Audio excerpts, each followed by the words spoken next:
You ready? You're good.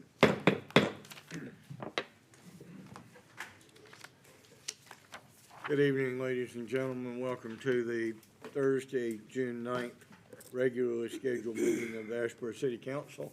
Welcome all of you here tonight, and be a fairly involved agenda. Maybe it won't take a whole lot of time tonight, but we will have a public hearing on the budget. I will at this time ask you to stand and join me in a moment of silent meditation, and we will follow that with the Pledge of Allegiance.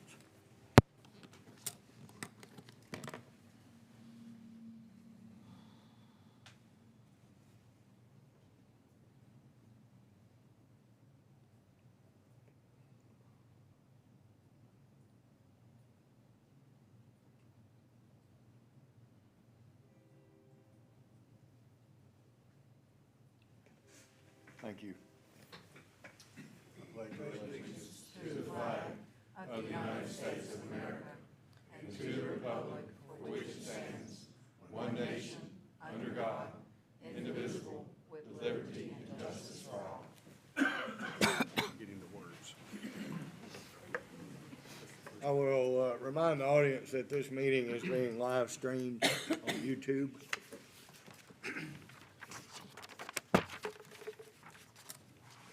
This is the appointed time in our meeting tonight when we welcome the public comment. If there's anyone in the audience that would like to address the council on any items of city concern or business, now is your opportunity. I will say that we will have a public hearing later on in the meeting regarding our proposed budget. So if your comments are pertaining to the budget, I would ask that you hold those and make them at the appropriate time. So is there anyone in the audience that would like to address the council tonight on any concerns? Yes, sir. Mr. Pappas, come on up. Sir. Want to put my name down? Yes, please. I would ask that anybody that speaks tonight needs to print your name on the list on the podium, and that is for purposes of transcribing the audio tape so that we make sure that we have your name in the written record properly.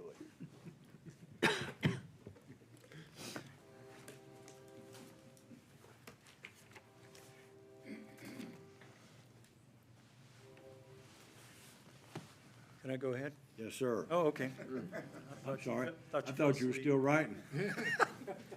My name's Tom Pappas. I'm the owner of Leo's Whiskey Bar. And approximately a year ago, I came before you and told you about this venture I called Leo's Whiskey Bar.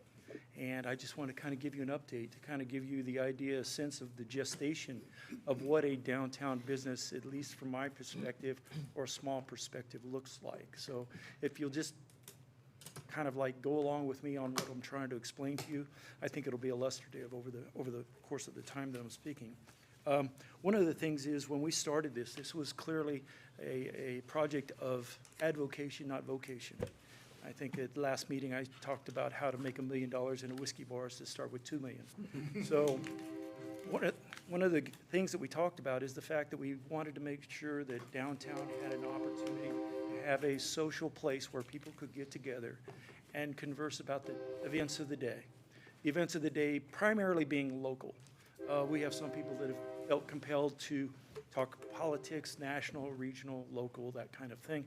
And that's just not the place at Leo's to do that. I mean, you may certainly do that at your local church or your local, Veterans Administration building or something like that. But Leo's is just a place where you can kind of unplug from 2022 and allow yourself to be able to sit back, relax, consume some high quality cocktails and beverages and everything like that, and be able to sit back and talk about the day, if you will. And I think far too many times we don't talk about the day. And unfortunately, at that point, the days tend to get away from us. One thing I wanted to do is make you aware of where we are as Leo's Whiskey Bar. We started off June 1st, so we're a little over a year old. We came before you having gotten proper permitting from the city, the state, and everything like that. So at this point, we are at 4,127 members. That is as a result of 1 year's work. My aspiration was 500 members. So So clearly, we blew that out of the water, and we did it at 25 people at a time. Some of the great surprises was the ability to work with, first of all of our vendors that we deal with and the community groups, because when I moved here 2 years ago, I didn't know a lot about Asheboro. But one of the things that you learn about is when you have a business, people tend to know who you are, and they talk to you about things that are near and dear to their hearts, which is proper. I know it was a little weird for some folks to come up and talk to our owner about certain things, but that was fine. It was all about the community. So we supported as many as we possibly could. We now have 2 full-time staff. They're working very, very hard to make sure that they do what they need to do. We're still at the 4-drink maximum. We make sure that we have quality cocktails. One of the things that are surprises to me was the fact that I thought it was going to be kind of a typical whiskey bar where guys go in and have a shot or 2 or 3 or 4 or sit down and have meat. 75% of our business, 75 to 80% of our business is mixed drinks, cocktails, and that includes what we call mocktails, which if you come in and you aren't partaking of the whiskey side of things, you can have a mocktail, which is basically everything but the whiskey. So you do something like that along the line, and so we roughly probably had between 6,500 and 7,000 people through our doors in the last year, which is just amazing to me, especially in a smaller community. The other thing is the demographic of those people that come through there. I would say, and I don't have a hard figure about this, but I would say it's at least 50-50, if not more heavily leaning towards females than males. That's always a surprise to me, especially when it comes to whiskey bar. Again, it's kind of more of a male-dominated drink, if you will, although that's not the case any longer. Certainly, especially with good quality cocktails, we do that. So it's very interesting that it's a lot different than I thought it was going to be. Some of those things were great surprises and benefits that we thought. But along with great benefits come great challenges. And some of the challenges that we're finding is, again, something that directly is in front of you on a regular basis, maybe in front of you tonight in terms of your budget deliberations. That has to do with parking, the amount of parking, the number of new venues downtown, both in terms of ongoing stores and shops and restaurants and bars, as well as community-wide concerts and venues that include that.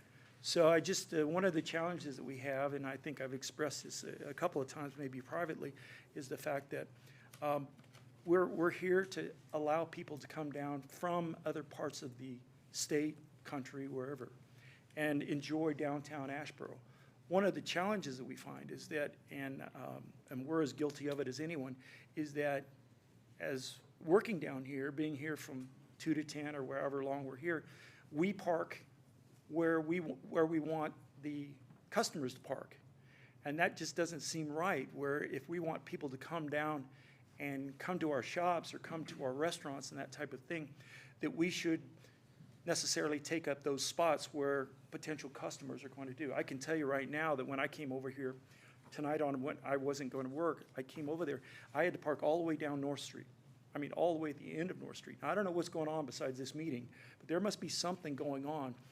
So I'm just saying that that's a challenge that we have to be cognizant of, we have to be vigilant about, and as we continue to grow, as the cantina grows, as the restaurants grow, as parking grows and everything like that, 2 things. One is just the overall availability of general parking. The other is parking for staff people of different venues. In places that I've been before, they've done permitting programs for employees. They've done designated parking areas. Kind of depends on the town where you go and where you need to do. But I just want to encourage you to do that, to make sure that you keep that in the back of your mind, because as downtown continues to develop, continues to grow, I think those are going to be some of the challenges that may be one of the few limiting factors that Asheboro is having to face, is because I can tell you from experience in my past business life, the developers, business people will not come someplace if they don't feel as though there's a reasonable chance for their customers to be able to park within a reasonable distance. And we're not talking about 20 feet. We're talking within a parking structure, within a half a block. And again, with Asheboro being smaller, that could be even less than that with bicentennial parking and everything like that. Even that's becoming crowded, even at night. I mean, with restaurants. The parking lot right back here behind the pig is getting crowded and everything like that. So I just ask you to be cognizant of the fact that that's one of the things that comes about with a dynamic city like Asheboro is becoming. The other thing is more of a personal thing, is that you'll probably all remember back in probably 10 years ago, the craft beer thing, and it's still to some extent, craft beer was really big. It was huge and had a great crowd and everything like that. Well, I did not know this when I started this mess, but bourbon's kind of being the same thing. Whiskey's kind of being the same things in terms of those people that like to imbibe cocktails, imbibe different kinds of spirits. Still, vodka and tequila, they're still number one, but bourbon, the different qualities, different types of bourbon, different names of bourbon, different distilleries are so significant now, that's becoming kind of the new, what do you want to call it, craft beer genre, if you will. And we started off with 35 offerings, now we have over 70. And we've had some of the greatest offerings in the state. You can ask anybody that's been through there, either locally or people across the way. They say that some of the stuff that we get, we shouldn't be able to get in terms of Asheboro being the size of it that it is, and the quality of cocktails that we, not our cocktails, but just the neat pours that we have up on the shelf.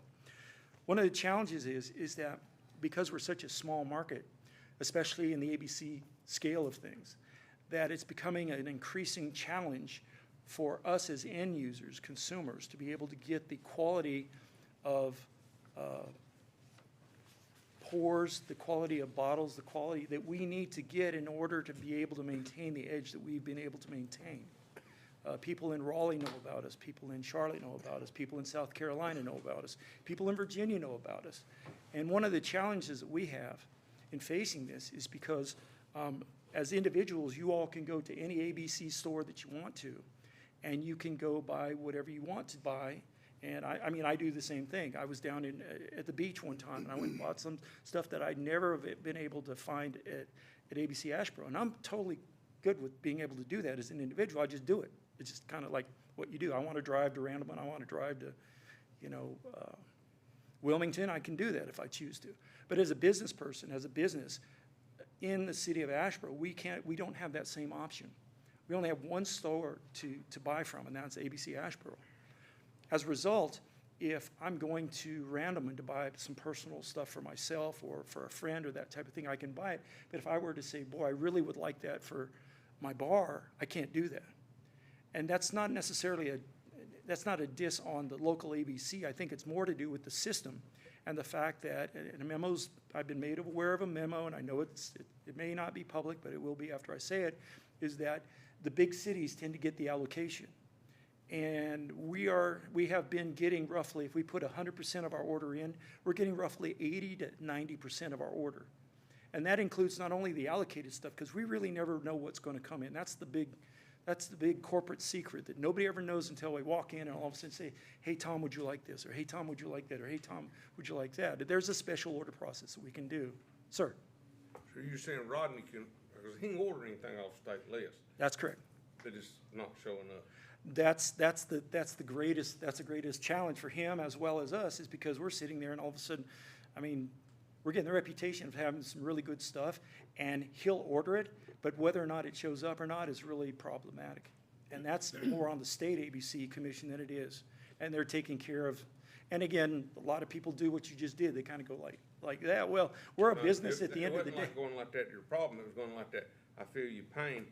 I can't get parts from Caterpillar. I can't get garage doors. We can't get fence. Reinforced concrete pipe, you can't get out. I mean, I had it's to order really. that 6 months ago for jobs. But you know, in the case of parts from Caterpillar or, fencing or that kind of thing, there's somebody you can go to and you can say, look, we buy so much X and we should be able to get that. We got a lot of farmers here. We should be able to do that. We do and we can. And that's what I'm saying is, but so you're talking about a private company that's choosing to thumb their nose at you, and that's their prerogative, right? They can do that. But a public agency, an ABC, state-run public agency, You're saying the warehouse has got it, they just won't let Rodney have it. they'll let certain people have it, but not other people, and Rodney happens to be one that's fighting like crazy to get it and can't. And I think that's the challenge that he has, that's a challenge that we have. And again, we're the receiving end of it. So when I go in there and say, can I have my case of X. I said, man, Tom, I didn't get it. So we didn't get it. It's just normal stuff. We build a drink on it. They just didn't send it to us on the truck. He gets like about roughly 60 to 70% of what he orders every month, or every 2 weeks. He gets a truck every 2 weeks. So he doesn't get all of what he orders. I can order it. I can order it from him. He can order it from Raleigh. Raleigh never gets to send it to it. But he's having substantially record sales, he's getting something, but I'm not trying to compare the two, I'm just. No. It is messed up. And to that point, I didn't necessarily want to bring that, but ABC Asheboro is still doing very, very well. It's the secondhand user in the bars and the restaurants and those kind of people who are secondhand users, the people that purvey it after the fact that they go and buy it from the liquor store, that are struggling with the fact that I can't go to Randleman, I can't go to Ramsar, I can't go to Siler City, I can't go to Greensboro and pick that stuff up, even if they have it. I mean, there's nothing that makes you more angry than sit But there. at least they'll start delivering. See what? They'll start delivering now. Yeah. They bought a $40,000 van to deliver stuff that they don't have. Oh, sorry. It was a requirement by state law, what it's called. I know. He wasn't that happy about that. He says, I talked to him, he says he wished they'd give us stuff. But anyway, this is not to belabor the point. This is just to say at an end user, and we think we've made a positive, we hope we made a positive impact on downtown Asheboro. We're trying to be good corporate citizens. We're not doing things that are wrong. We'll fix them if they are wrong. We'll fix them if they're, and we try to do things right. But at the end of the day, we've got to be able to compete. We've got to be able to be a business, and we've got to be able to say, hey, look, if we're willing to buy this, you've got to be willing to supply it to us. And I understand shortages, but there's not really shortages. That's the confounding people thing, is that there's not really shortages. There's just shortages in Asheboro. And to the extent to which I can help alleviate that or fight that or put that on the agenda for somebody to deal with higher up, I'm happy to. I mean, I can only spend so much money on whiskey, right? But I keep doing it and doing it and doing it, and all of a sudden I says, well, you know what, we can't get you the good stuff, but we can give you bunches of the bad stuff. I said, well, okay, we'll take the bad stuff, but we'd also like some good stuff too. Well, we can't really get that. That's very frustrating for a business owner. So anyway, I figured I'd start with a little honey before we brought the bee, and share with you some of our concerns. But I think downtown is growing great. I think some of the challenges that become from growing is a good thing. We just have to keep our wits about us and our head up high and make sure that we do the right thing all the time. Because again, when there's a concert, Leo's is going to be Leo's. It's not going to change. We don't do a lot of promotions. We don't do a lot of follow-all. We just kind of do our thing 25 people at a time. So anyway, if you have any questions, I'll be happy to answer. I promise you I will follow up. Anything I have no idea what I'll find out, but I promise you I'll follow up. Well, I appreciate that, because They just brought us a record check, and we're delightful of that, but well, again, your orders need looking after too. well, We it's just like, have to find out what the allocation is. You know, I'm happy ABC is going to do good, and I'm happy ABC Asheboro is going to do good, but all of a sudden, at the end of the day, I've got to be able to do good, otherwise I can't be in business. I understand. I got cut off on getting manufactured homes, period, zero. Yeah. Good ones are bad ones. Yeah, I get you. well, you know, I had an occasion recently, I had somebody call me and say, I can't get Blanton's, which is a top shelf bourbon, and apparently a lot of people want it. And so I go down there and I said, what's the problem with Blanton's? He said, we can't order it from the warehouse, and we get it when they decide we deserve it. We might get 2 cases a year and 6 bottles in a case, and we save it for our commercial customers. Right. We don't put it on the shelf, and that was my first experience with how they control that, and they can't get what they can order it and order it and order it, but they won't get it until somebody in Raleigh decides that they deserve it. I actually wondered why I would go to Ramsar and different places, and they'd have it up on the shelf, like Blanton, maybe not Blanton's, but something like that. And it's because they don't have commercial and restaurants and bars to hold up. That's the reason why. It's not because they get it and we don't. It's because they don't have the restaurants using it and that kind of thing. So again, I understand there's a challenge and everything like that. And I know Rodney went today to Raleigh to speak to some people about the issue, but anything we can do to support that. And again, I thank Asheboro for welcoming us from California. Yeah, we aren't as crazy as you thought we were. You got a nice place over there. Thank you, man. We're going to try to keep it the same. I'm proud to have that downtown. Yeah, appreciate it. And hence the push of some to privatize the whole state system, because you can get it in South Carolina, you can really get it in Florida. Yeah, you got to make up $500 million though in revenue and tax revenue in the state coffers, and I'm not sure how that's going to be done, to be honest with you. I'm too old to figure that out. Thank you, Tom. Thank you. Is there anyone else in the audience who would like to speak to the council tonight? Yes, sir, David, come on up. Mr. Poe. Good evening, ladies and gentlemen. I'm David Poe, property owner of 637 Ann's Court that abuts the Shaw family property of concern. The Shaw property is on a slope, and we are already at the bottom of the slope. The Shaw property may soon belong to Don Lanier. Flooding is already a problem and will get worse if timber is cut, affecting not only our property, but that of others. Erosion in soggy areas will become worse with mold, possible structural damage, and collapse of home walls. Increase of animal migration. That means snakes are going to start traveling. Most people don't like snakes. These things may not be of concern tonight, but they may become of concern later. And we wanted to go ahead and plant the seed so it could be considered. We thank you for this opportunity to speak, and hope you have a good evening. Mr. Pope, Yes, where's sir. the Shaw property in relation to the Ann's Court, sir? Ann's Court is in the city. Is that on Inwood Road? The Shaw No, property? sir. Where is it? It is behind Browers Chapel Road. Okay, which is off of Inwood Road. Right. Okay. Gotcha. Is that part of what's been cut recently? Yes. Been timbered recently? Yes. Okay. All right.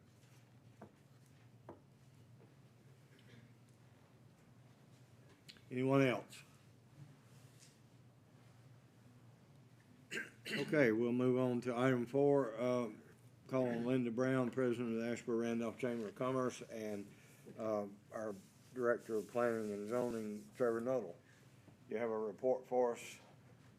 Yes, real brief, Mayor. I'm happy to have Linda here with me this evening to talk about a trip that we took 2 weeks ago to upstate South Carolina, really to evaluate the impacts that region had as a result of BMW's construction in the early 90s and what they have seen since then. So we're going to give you some observations from that trip and be glad to answer any questions. But this was a trip that was spearheaded by the Greensboro Chamber of Commerce, and it was a trip that included representatives from across the triad to see firsthand those impacts that BMW and the resulting development that came with it had on upstate South Carolina.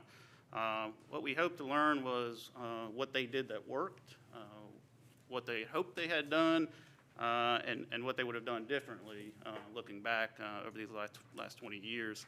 Myself, Linda, as well as representatives from RCC, as well as Kevin Franklin from the EDC, were on this trip.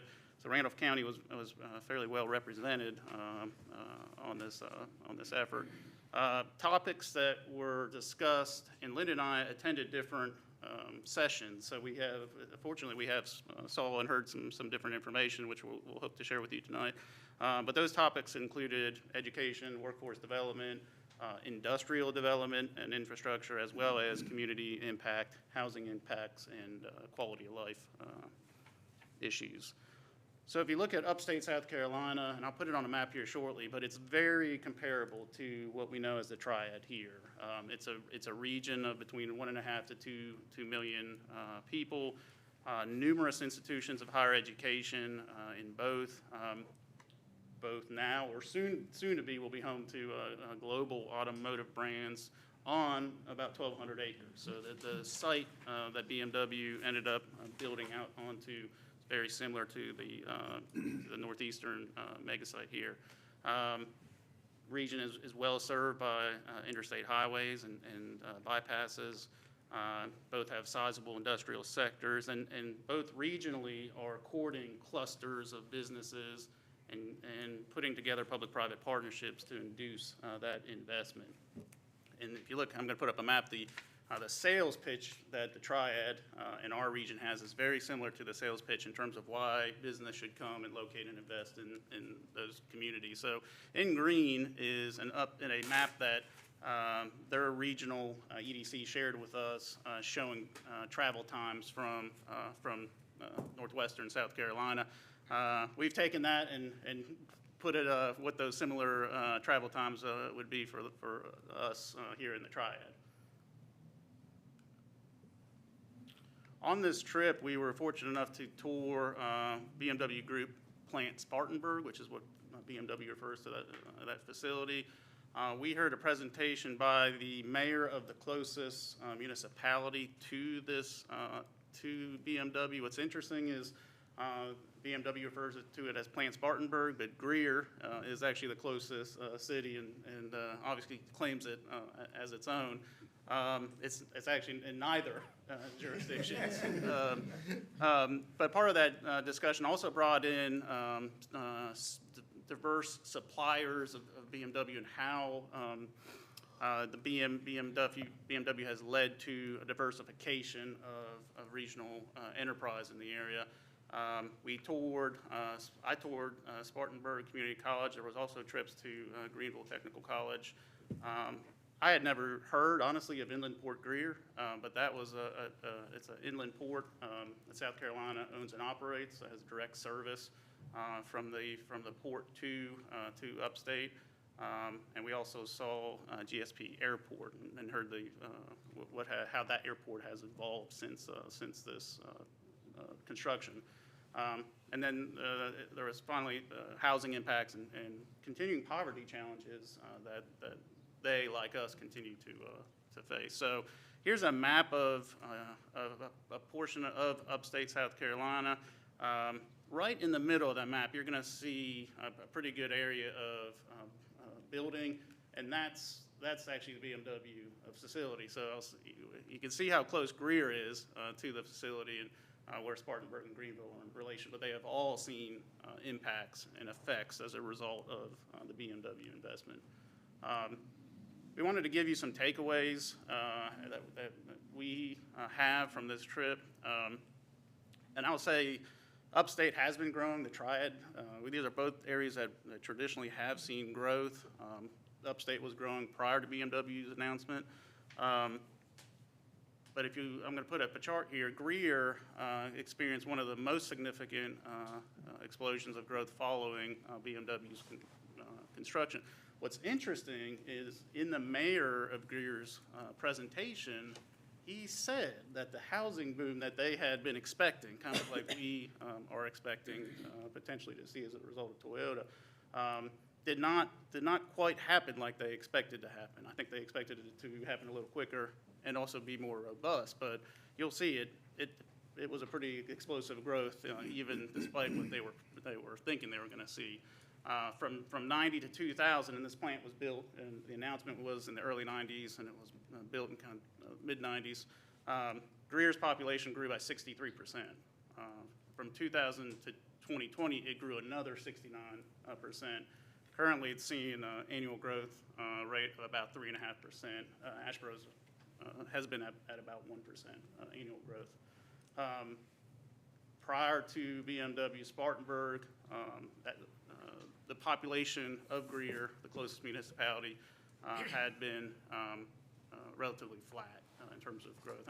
And Greer, I think, is a good comparison to Asheboro because it is a fully serviced municipality with functional utility operations. It's a full city with the customary array of services you would expect. And talking with the town manager or town administrator of Greer, one of the things he left us with was that you really should think about and take a hard look at your development regulations. Make sure that they are what you want them to be, And if you need to update them because that growth is coming. And make sure that what you end up getting is what you and the community want to get.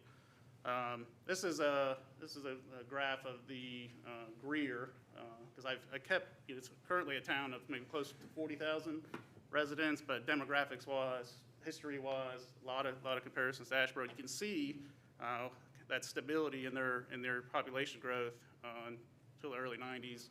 BMW came, and that growth has been pretty explosive. I will say the Greer has done some annexation, so this is not solely BMW related, but a big driver of this growth has been BMW as well.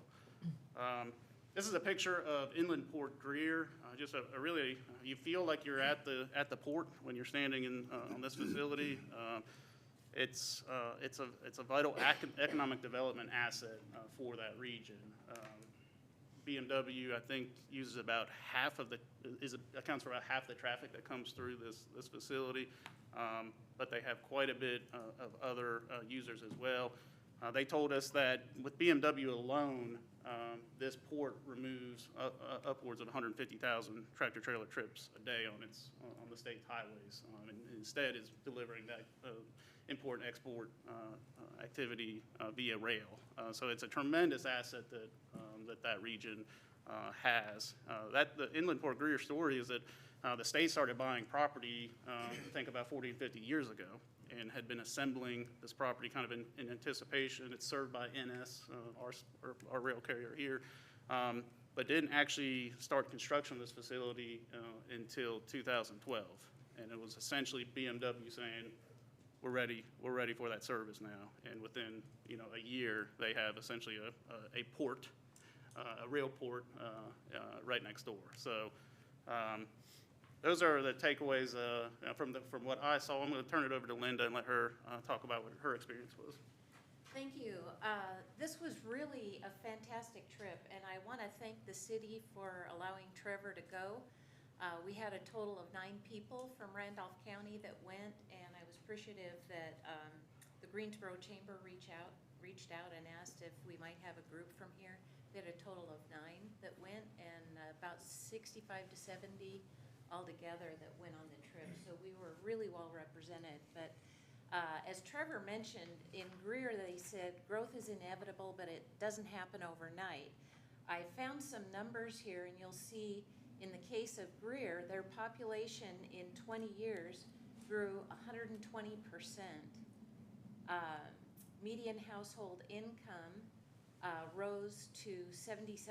It had a 56% increase, and that was after adjusting the 2000 median household income to $2020, and it was 56% based on that. Greenville had a 27% increase in population during the same 20-year time period, and 66% increase in the median household income. The situation in Greer was real interesting because they surround the BMW plant on about 3 sides, he said, but they have a Spartanburg P.O. box, and so that's why they call it Spartanburg, the Spartanburg plant.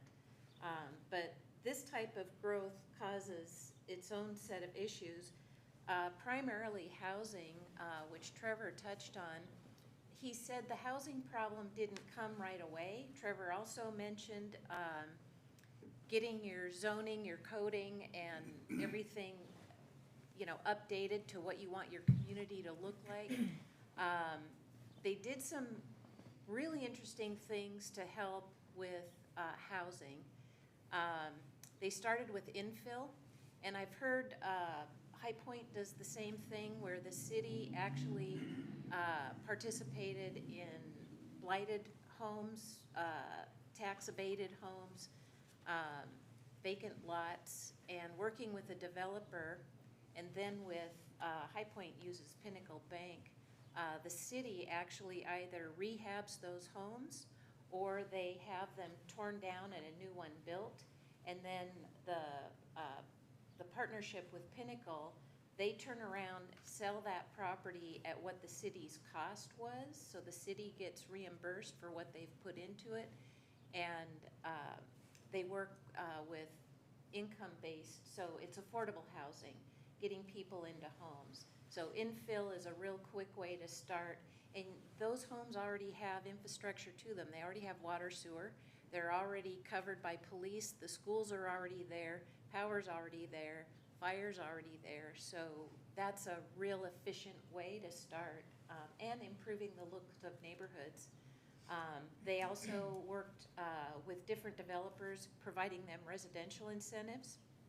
A lot of them came with, you know, we'll work with you on density if you'll go to 20% in a multi-family dwelling to include affordable housing. They also started allowing accessory dwelling units. So if you've got a large bonus room above your garage and you want to turn it into a studio apartment, now you could, and you could rent that out. And that was an incentive for homeowners to have additional income, and it also put a lot of affordable units in the market.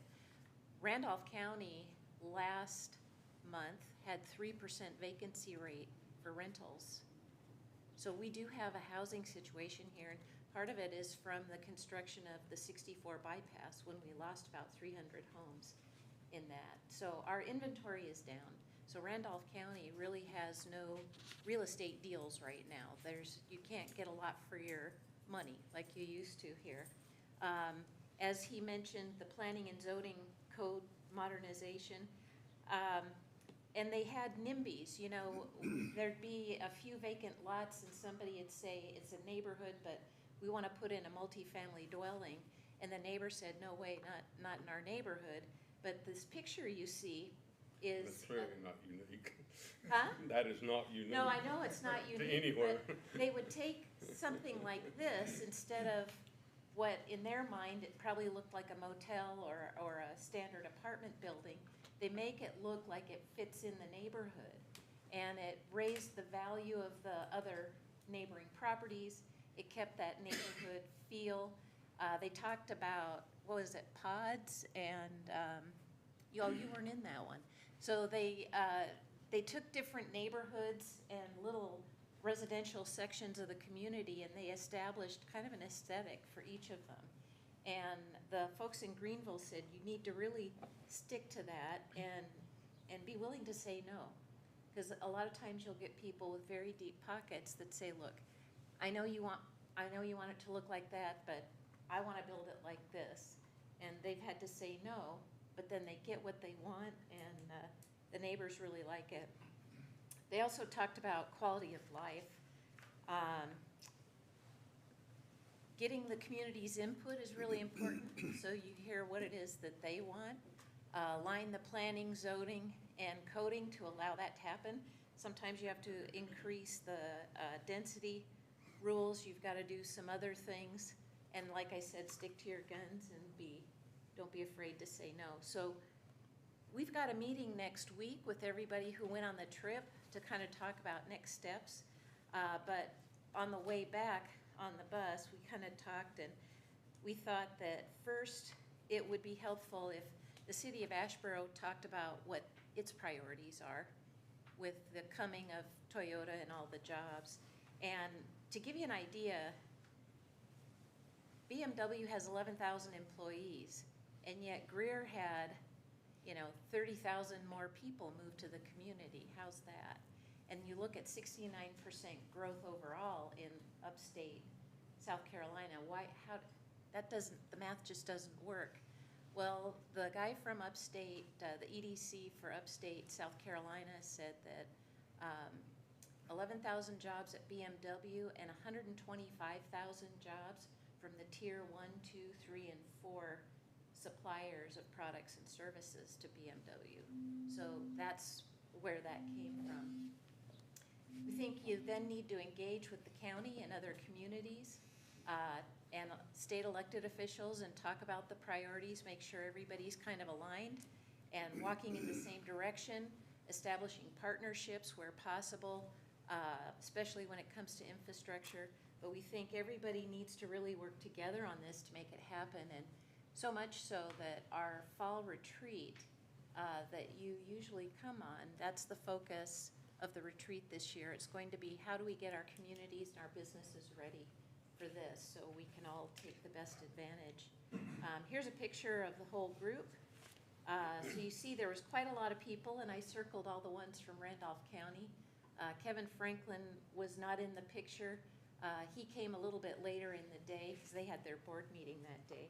But again, I want to thank you for allowing Trevor to go and being a part of it. It was really an important and time well spent. So thank you. Thank you, Linda. Any questions? Thank you for taking the time to go. I hope we experience each and every one of those problems, and thank you for that. All right, Public Works Director David Hutchins. Good evening. Hope y'all doing good. Gonna give y'all a little update on our fuel. Everybody's heard about the fuel shortage, especially diesel fuel. Guess what we use the most of? But anyway, we are doing some things to conserve. What we're doing so far, from what I checked today, it seems to be working. What's the first slide?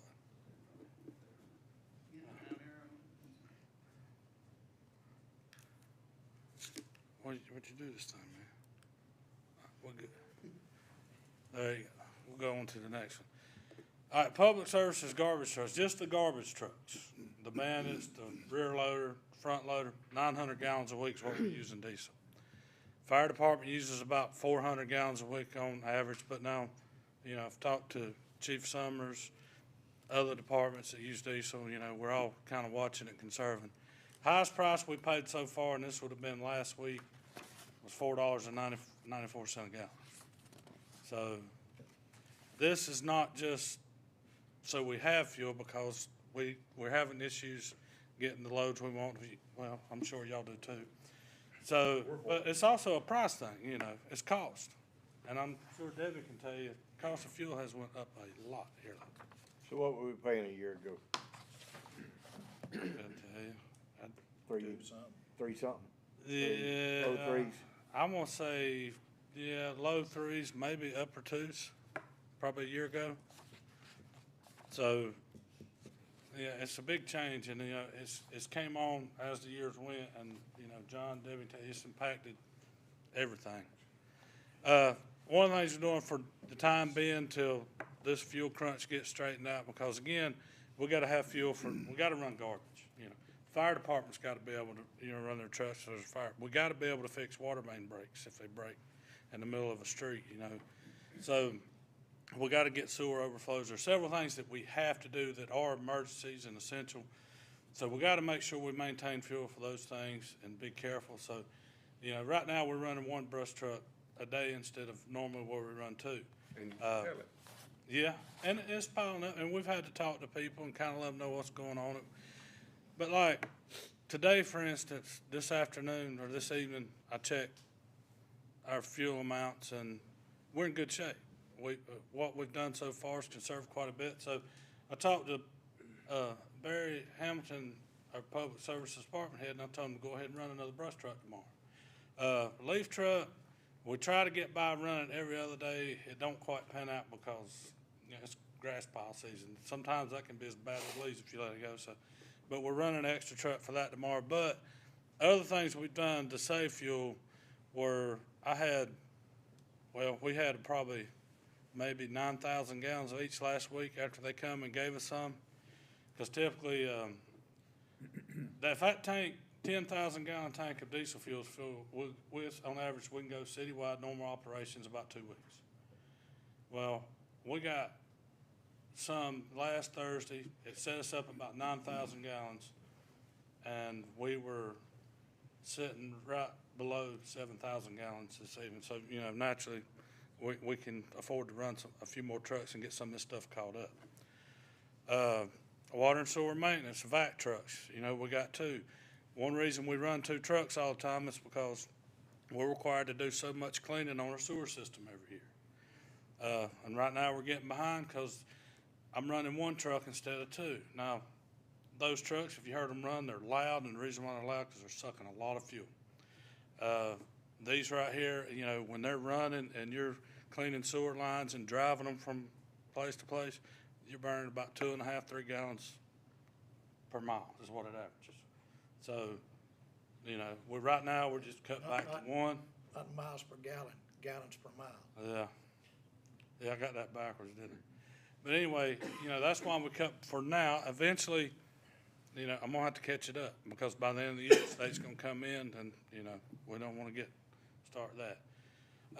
It's also the way we plan our jobs, you know, how can we do this with the least amount of fuel? One example, you know, over at the ball field, back behind where they set the fireworks off on the Macquarie Street side, you know, we were talking about hauling that dirt out, getting it out of there because of fireworks and all. And I said, well, you know, that's gonna take 2 or 3 days, run 3 times, you know, that's roughly 300 gallons of fuel a day to haul that dirt out. Let's take that one loader and spend half a day and knock that down, track it in, make it a pad, put a little gravel on it, and they can use it to do the fireworks on. And it's there when we need it in the future there. So we're having to rethink the way we do things, what equipment we use when, because, you know, some equipment burns. You know, this might be the ideal piece of equipment. This excavator might be ideal, but it's gonna burn 3 times the fuel. Well, we can go do the job with 1/3 the fuel with this excavator. It might take another 30, 45 minutes longer. So, you know, and, you know, we're having to, as far as future plans on projects and stuff, you know, we're having to be careful how we plan this stuff so we can conserve the fuel, so we can make sure we got enough to cover services. Right now, which one sweeper's in the shop anyway?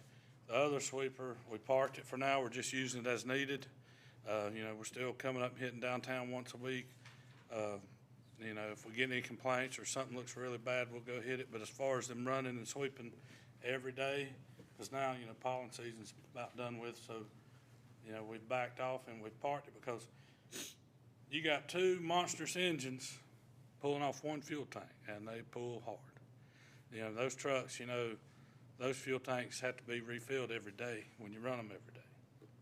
There's about the leaf truck. And then rainy days, when we get rainy days and a lot of other equipment are parked, because we can't do work on projects and stuff because it's too wet, you know, we'll run extra brush trucks and leaf trucks. And, you know, we've last rainy day we had, I think I even pulled a couple of pieces of equipment out of mothballs and run them, you know, just to get us by. But anyway, what we're doing is working, we're conserving fuel, and the vendors we deal with, you know, they advise us to keep conserving, so, you know, we're just gonna balance the best way we can, because we don't wanna get caught without. And that right now, as far as, I do have some emergency storage. We got a 1,000-gallon tank of gasoline. This resulted from the last gas shortage a year ago. Matter of fact, I think it was a year ago, last May, or this past May.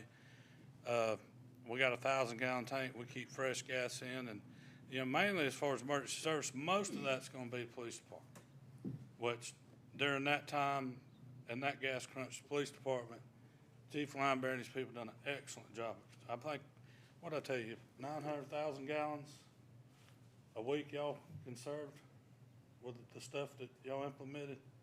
And then Chief Summers, he parked his gas stuff, you know, pretty much. You know, so it worked out good. And I got about 600 gallons I keep on a fuel truck at the shop at Public Works that, you know, we're saving for emergency services, you know. Like I said, you know, we get a fire, somebody gets hurt, fire truck's gotta roll, we gotta make sure they got fuel. So that's our biggest concern, to make sure we can fix the leaks, pick up the garbage. But right now, it's working, so we're gonna keep doing what we're doing, and hopefully it don't get no worse. And other than that, unless you got any questions, that's all I got.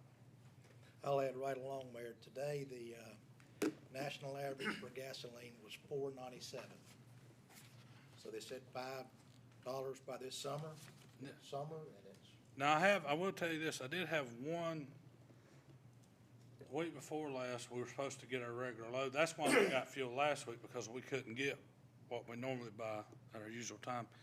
But we had a little issue getting gas that time. So we are keeping an eye on it in case we need to which, you know, and now Public Works, we're trying to conserve gas, but I hadn't reached out to the police department or anybody else because I don't think we have an issue there yet anyway. But we are keeping an eye on that because if it does happen, we wanna be able to handle it too. Normally, when you get to these two things, price and supply, compressed natural gas is one of the things that comes up for conversation, because we're a perfect candidate that run a confined route, but it's very expensive to switch. Yeah, and we're, Everybody thinks we're gonna get a new battery, I hear they're gonna make them nearby. exactly. So, you know. And right now, the cost of all that'll be that an stuff. expensive switch too. And I think we've looked at some of that stuff in the past, and right now, it's not, like you said, it's not a good time because It's it's not so there. expensive. And the technology ain't fully developed. The batteries fully aren't there out fully baked yet for this type of heavy duty use, but, and that's a big number to go to. But it solves all your supply problem. Well, I wish it could get us parts, because we're having those troubles too. You know, to use that part, you could get, I think we waited 4 weeks or 5 weeks to get 5 lug nuts. These are special and on a weighted wheel for a tractor, and they had to come out of Camden, and it took 5 weeks to get them. So, I mean, you know, we're having the same issues. Well, I appreciate your conservation efforts and your report tonight. But bottom line is, even if there is not a shortage, that there is plenty of fuel, it's doubled in price and it's creating a huge hole in our budget. Well, that's why I said, you know, even if not, we need to be careful because just for the cost, yeah. Yep. Okay, Not that we're not that we're wasteful to begin with. We try to be as efficient as we can make. Yeah, 'cause they're not keeping up. This isn't a why don't you do it all the time? I mean, you Yeah, ride I the mean, streets, 'cause I mean, it's not. We it's not a haven't stopped disaster, any but- service, but we've had to cut back a little bit on service that that people really, really love around this town. But, you know. We are spoiled. Yeah, but we'll, you know, we'll get back there. And like I said, tomorrow, we're gonna run extra trucks. We've saved enough fuel, I feel like we can. So, I mean, we'll catch up. And hopefully nothing like this lasts forever, I hope. thank you, sir. Thank y'all. Y'all have a good night. Thank you. Chief Lineberry, you've got an annual report for us, Do. and everybody has a copy of that in front of them. All right. Good evening, City Council, Mr. Mayor, City Manager. The 2021 annual report, and I just selected a few pages from it, and I'll go over it, similar to what I've always done. But 2021 calls for service was 25,522, and you can see that's up a little bit from 2020, and just a little bit from 2019. We slightly under 500 calls a week average for the calls for service for the police department. And our busiest days are Fridays, and the least busiest are Sundays. Thanks, Trevor. The next slide should be our Part 1 crime report. This is the UCR, the 8 crimes that are considered most serious by the FBI. And you can see the numbers there. Homicide is up, and of course it's way up compared to what we usually have. B&Es are up. Motor vehicle theft is up. Robberies are down. Aggravated assaults are down, and then larcenies are slightly down. And the homicides, you can see we have 2. We cleared 4 of the 6, and we have 2 active investigations. Reference to Part 1, I did make a note. We're trying to transition to NIBRS. That's a new system where they'll look at 23 Group A offenses. And hopefully in 2022, we'll have everything worked out where we can switch to that. It's just a better way to keep the data. Next slide is we talk about response times. Our goal is to have a 5-minute response time. So we're very close to meeting that. You see 5:05. I look back at several years, and the longest I ever seen was 5:20. So 5:05, 5:10. when you see the pre-en route, that's the person calling it in to 911. So that's 911 talking to someone, getting us the information, and then our travel time is 5 minutes, a little over 5 minutes. The one good thing about the 911, the computer in the car, as the dispatcher's taking the call, they start entering the notes. The officer can see what's coming up, and they can start that way. So that, I believe, helps us in our responses. I think Greensboro tries to have an average of 6 minutes. So we're doing pretty close there. And then you can see the breakdown on the nature of calls. You see it takes a while on larcenies. They're just probably asking more information about the suspect, what they're wearing, which way they went, was there a vehicle, and then we take a little longer to get there because we tell our officers be looking for all that stuff on the way in, and so hopefully you can make the stop or whatever. The next slide is the most common arrest offenses. The top ones, top 4 or 5, very rarely change. In 2021, failure to appear for court was the #1 arrestable offense. And then, of course, drug charges, paraphernalia, and larceny followed that. I will say we had 149 driving while impaired arrests, and that's slightly down from the year before.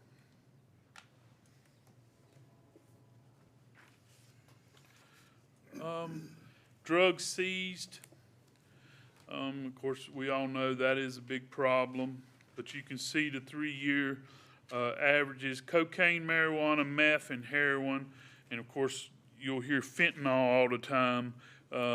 If it was just straight fentanyl, it would probably fall under controlled substance for us. Controlled substance is just other drugs that are not listed out there. All that is in grams. And then prescription pills are just in the dosage unit of the pill. We don't try to break it down like 5 milligram or 10 or anything like that. As you can see, 153 incident reports due to overdoses in 2021, and 14 of those individuals died because of it.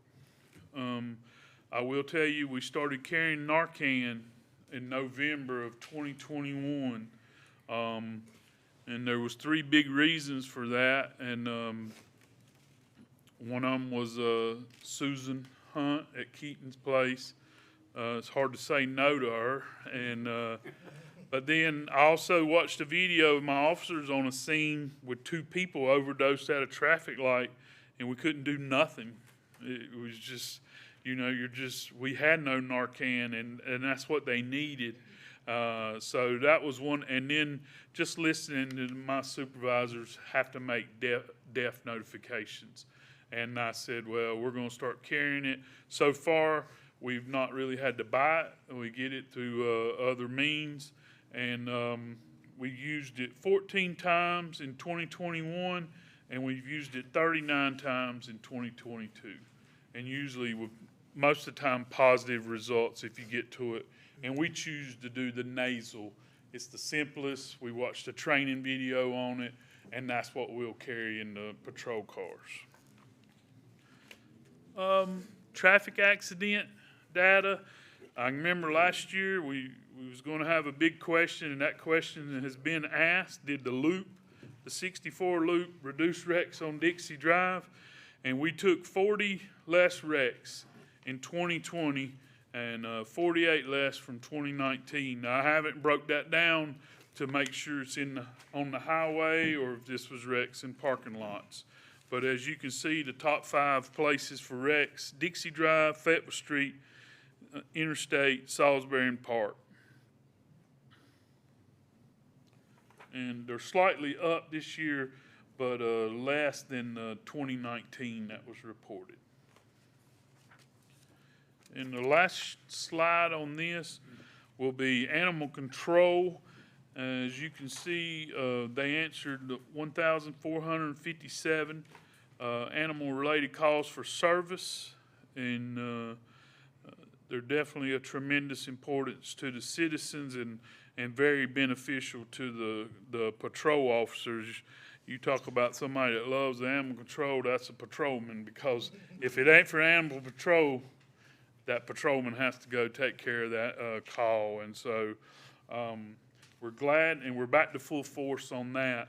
And we should, I believe he will be out of training probably at the end of this week. So we're back to full. Is that 2 or 3? That is 2.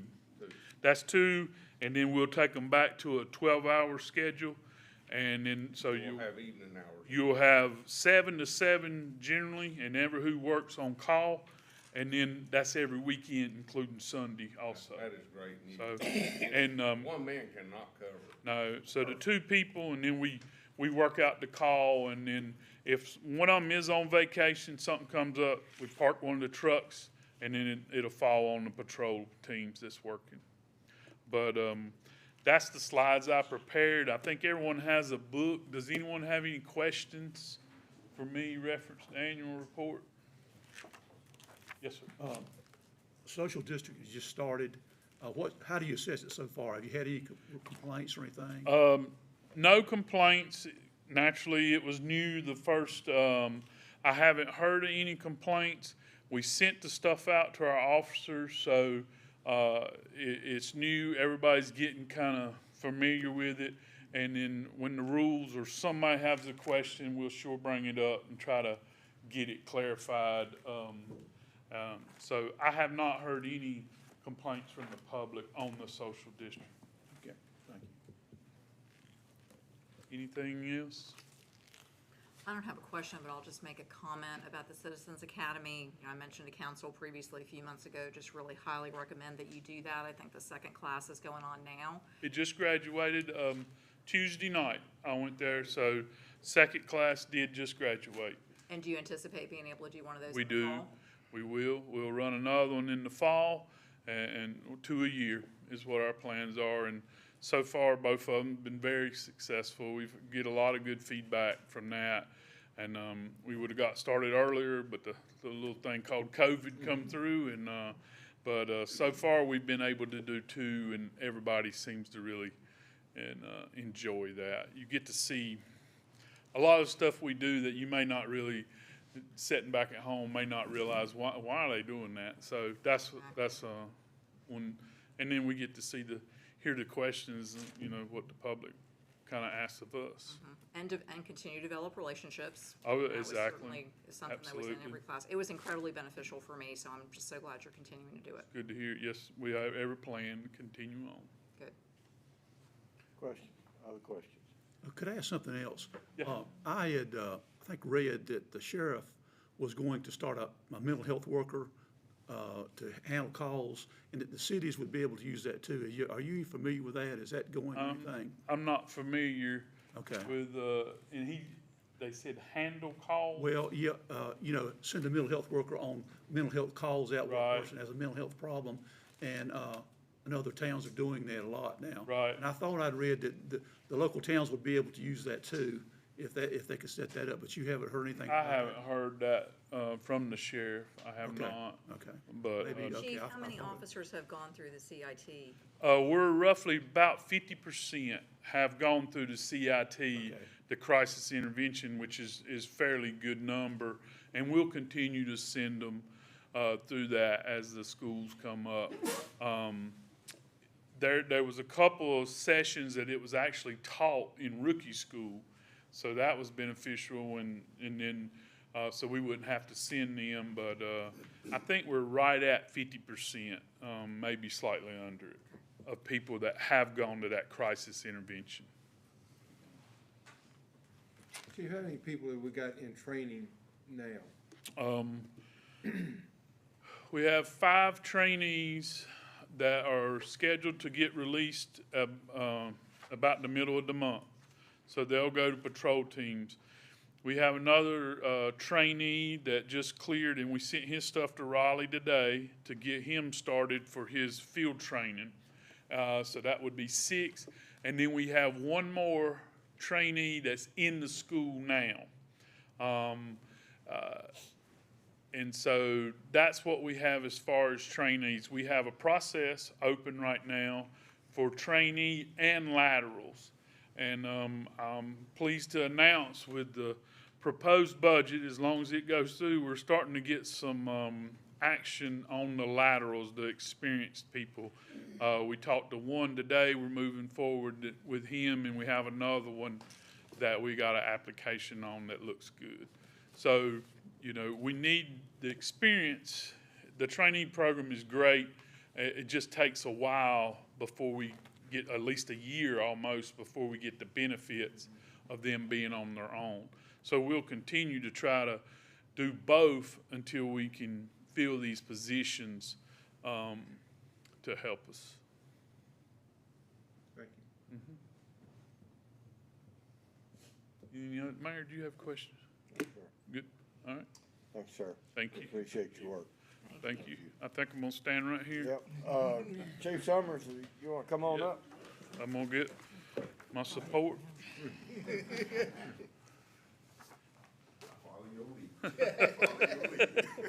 Well, you can see that both me and Chief Summers have been around a while. So, but just to talk a little bit about active shooting, due to the incident recently, Buffalo, Uvalde, and then I believe there was another one today somewhere. I think I seen flash on the news.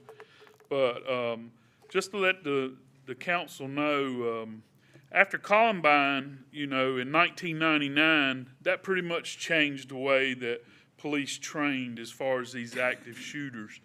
And so it was no longer a surround and set up perimeters and call SWAT. They trained us, if you hear shooting, you need to go in and confront the shooter and stop it. So we've been training like that for probably the past 22 years. And the way we trained, if you're the first officer on the scene and there's no one else arriving anytime soon and you hear gunfire, you have to go it alone sometimes, okay? And everybody knows there was a nursing home down in Moore County. I believe that officer who went on to become a trooper, he went in there, faced a shooting alone, and probably saved lives for sure. So that's the way we train. I know we hear the stories out of Uvalde, Texas, where police response questioned, particularly waiting and forming a perimeter. I don't know what really happened there, but I can just tell you we do not train that way. In an active shooting situation, we have to understand the suspect's mindset. And basically their mindset in these deals, they want to inflict as much pain, death, as they can in the short period of time that they have.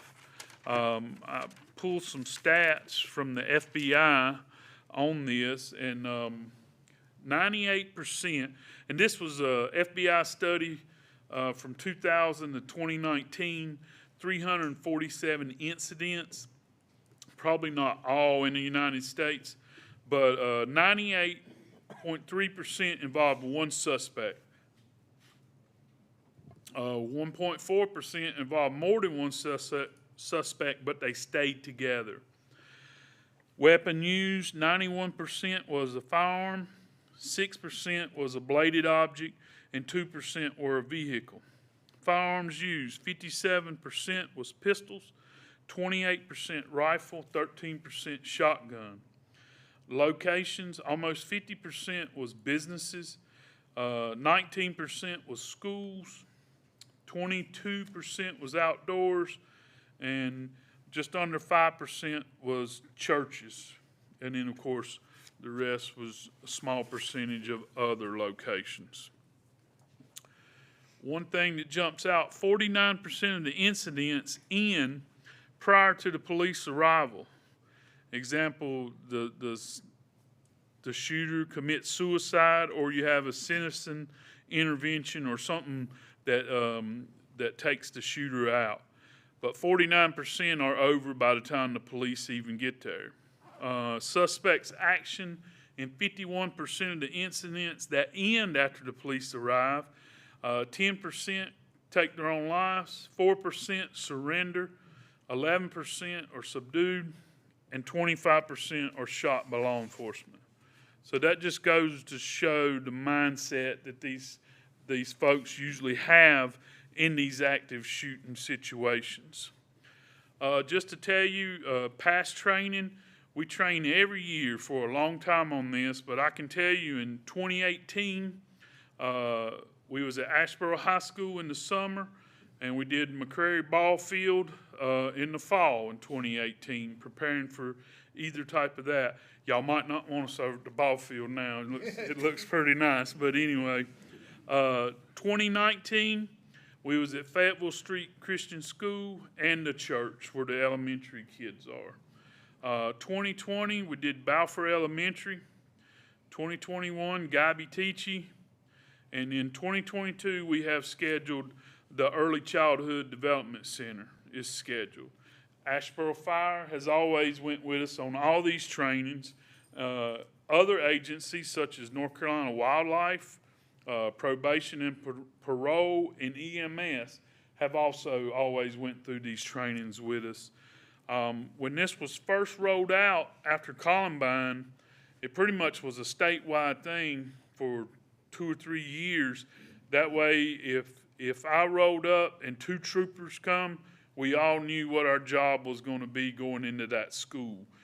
By the way, everything that we do had been taught. They should have got the same teaching or the same lesson plans as I did. So that was very helpful. But we have trained almost every year on this. And then we've also trained at maybe not an extensive week long, but we've trained at Randolph Mall, Randolph Health, Randolph Hospice, NAM, SAMS, McCrary, Laughlin, and Lindley Park, all within the last 10 years. And of course, we all know those schools are growing, they always change, so we try to keep up with the floor plans, and we have them in our computers, the mapping, where we can bring that floor plan up, because that's very beneficial. Myself and Captain Hill, who is over our SWAT team, and he's also an instructor on rapid deployment. I think myself and Jim Smith was the first rapid deployment instructors for Asheboro Police when it started this, probably early 2000 or so, 2001. But we've always had 2 instructors up to date going forward. Myself and we met with Dr. Aaron Woody, and we discussed active shootings. And of course, Dr. Woody and I, we have a great working relationship, so we talk right much, especially about this. And he's familiar with the training coming up, and he's always helpful to make sure the school and law enforcement's on the same page. As far as some of the issues you may have questions about, our communications, me and Chief Summers talked about this. We have a radio system in place that I can talk to him, he can talk to me. North Carolina law enforcement throughout the state, we can communicate. We're just about switching the channel or whatever and getting on the same channel, but that's very helpful. Fire, EMS, we can all communicate. We have shields, ballistic shields for protection. We have ballistic plate carriers. We have breaching tools. Like I said, we keep mapping. All these things is what we're going to need in this situation. We also train with SIMs, because that's the one thing that you can never get in training is, you know, if it's live bullets coming at you, that's going to change a whole lot of stuff. Well, SIMs don't feel good, so that changes a lot of how you utilize cover and things like that. So we do train with SIMs guns. It's just basically like a super hard paintball or whatever, and it does hurt, so it will give you the sense of hurt, so don't get shot. So we do train with that. Naturally, the number one goal, stop the shooting. After we get some more people there, secondary, we would protect fire and EMS, and they could come in, and then they could start helping the wounded, getting them out of there and giving medical and the police would protect the fire and EMS. That's how it's taught, and that's how we train. So that's all I've got, I believe, on that. If Chief, you got The only anything? thing I can add, you summed it up very well. The only thing I can add is that when we arrive on the scene, we're responsible for extracting the patient, breaching the walls, and the doors if necessary. 2019, we purchased a rescue unit. Now we have what we call a rescue task force. So we carry the equipment on our rescue unit to come in, and we working up under the command system of APD. We follow their direction. When they clear an area, we come in. And that area that they typically clear is not, it's the warm zone. It's the warm zone. We have someone in the back and they have someone in the front. We extract that patient. Now, if they call us in and say we need a door breached, we go in and we have the capabilities of breaching that door or a wall. Sometimes it may be necessary to breach a wall. So the most important thing that we have going right now is teamwork. It's teamwork. I don't think teamwork and communications. For the past 3 years, we have worked together hand in hand, training. In fact, I think in July, Chief, we're gonna have a 4-day training event as it relates to not just shooting incidents, but a mass casualty, MCI incidents. Those are prevalent. So we need to work together. And that's one thing that we have going that's really, really positive right now is our work relationship. And I cannot underline that enough. Any questions about those type of incidents? We just try our best to be prepared and hope it never happens. Well, just this week, Homeland Security came out with a bulletin saying that we could expect dozens of copycat shootings this year. One trend that we're seeing in the fire service particularly is that firefighters are now utilizing ballistic vests. So that's something that we'll probably be looking at in the future, is ballistic vests for firefighters. They are targets and have been targeted many times in the past. That is correct. When they arrive on the scene. That's correct. In fact, that when we arrive on the scene, we make it a point of not parking next to brush, fire hydrants, because they're secondary devices, and you do not want to park in those areas. Well, thanks for your preparation, and once again, I'll say that in our, just in the last few years, with the concerns that we've had on certain anticipated events that have come before us or we've expected to come before us, you guys have been well prepared and represented us well. And I know you keep up your training standards. We appreciate you. Thank you. Chief, you want to mention that you're going to start a Citizens Fire Academy? Yes, thank you, Mr. Ogburn. That's one thing that we're looking at starting, and it will be in the near future. Chief Kaufman, Deputy Chief Kaufman, and Fire and Life Safety, firefighter Samantha East, they'll be heading up those programs. In fact, and we're looking forward to it. So we'll be reaching out to council, looking for volunteers for our first ever class. So don't be shy. So, but yeah, thank you. These be evening class or all-day classes or? The evening classes. You know which night of the week? I'm sorry, say again? You know which night at this point? Not yet, not yet. I know one day we'll be at the academy, driving the fire apparatus, going into the burn building. It'll be fake smoke, not heat, so, and no heat, no heat. But we haven't gotten the schedule laid out quite yet. Call me. I've been wanting to do that. Drive or going to? No, I've been wanting to do the Citizens Academy. Okay, yeah. And if I could work it out on on whatever night the police do, that's always been my problem. That's why I haven't been in one of the first 2 classes at police, just timing. But Well, yeah. we're excited about it, and we're certainly looking forward to it. And like I said, we'll certainly be reaching out to everyone. Thank you. Thank you. Okay, item 8 on your agenda is a public hearing for the proposed budget for fiscal year 22-23, and I will open the public hearing and call on our finance director, Debbie Reeves.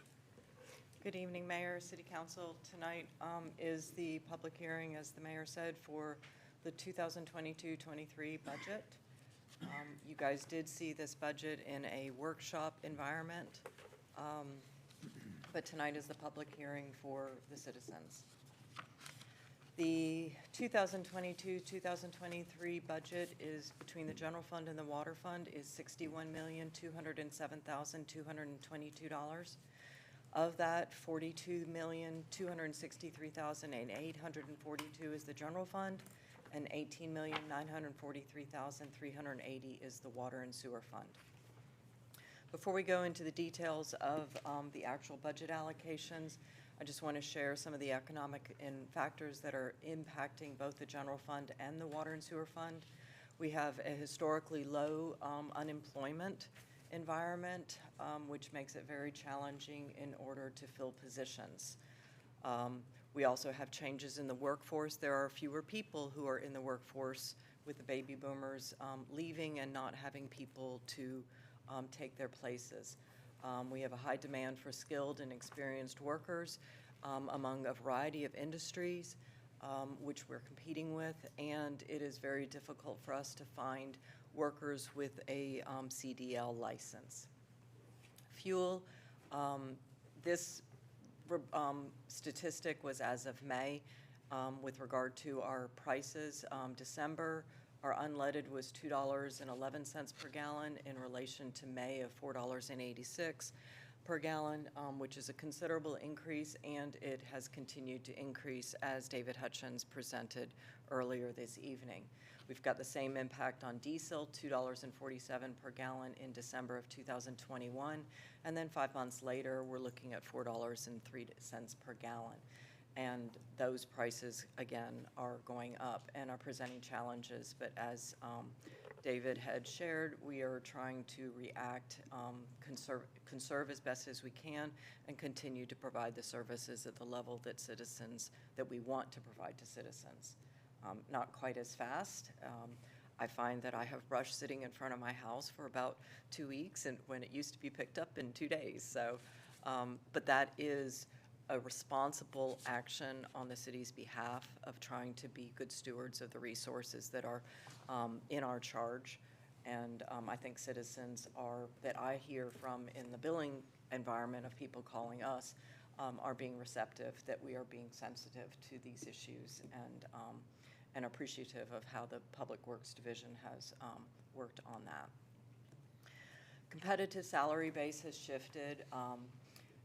The easiest thing to say is that the salary environment before COVID was very different than the salary environment after COVID. Wages are going up, and we as a government have not been able to keep up with them.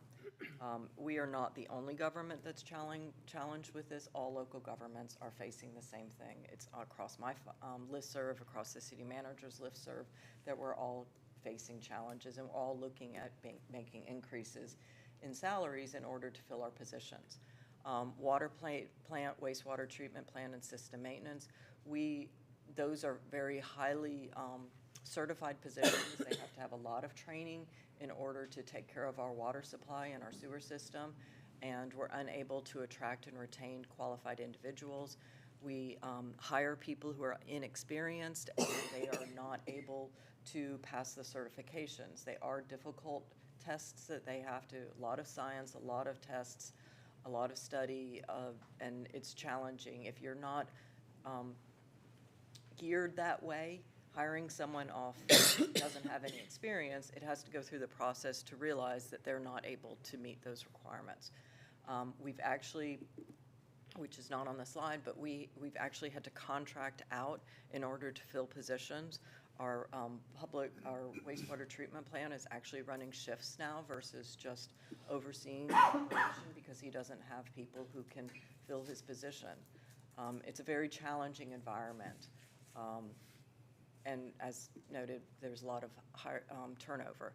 Public services is also very impacted by the CDL requirements. I see lots of applications or lots of green sheets that come through City Hall of open positions in the public work division, and I see those people coming in straight off without experience, and they have to go through CDL training, and it's hard to find those people.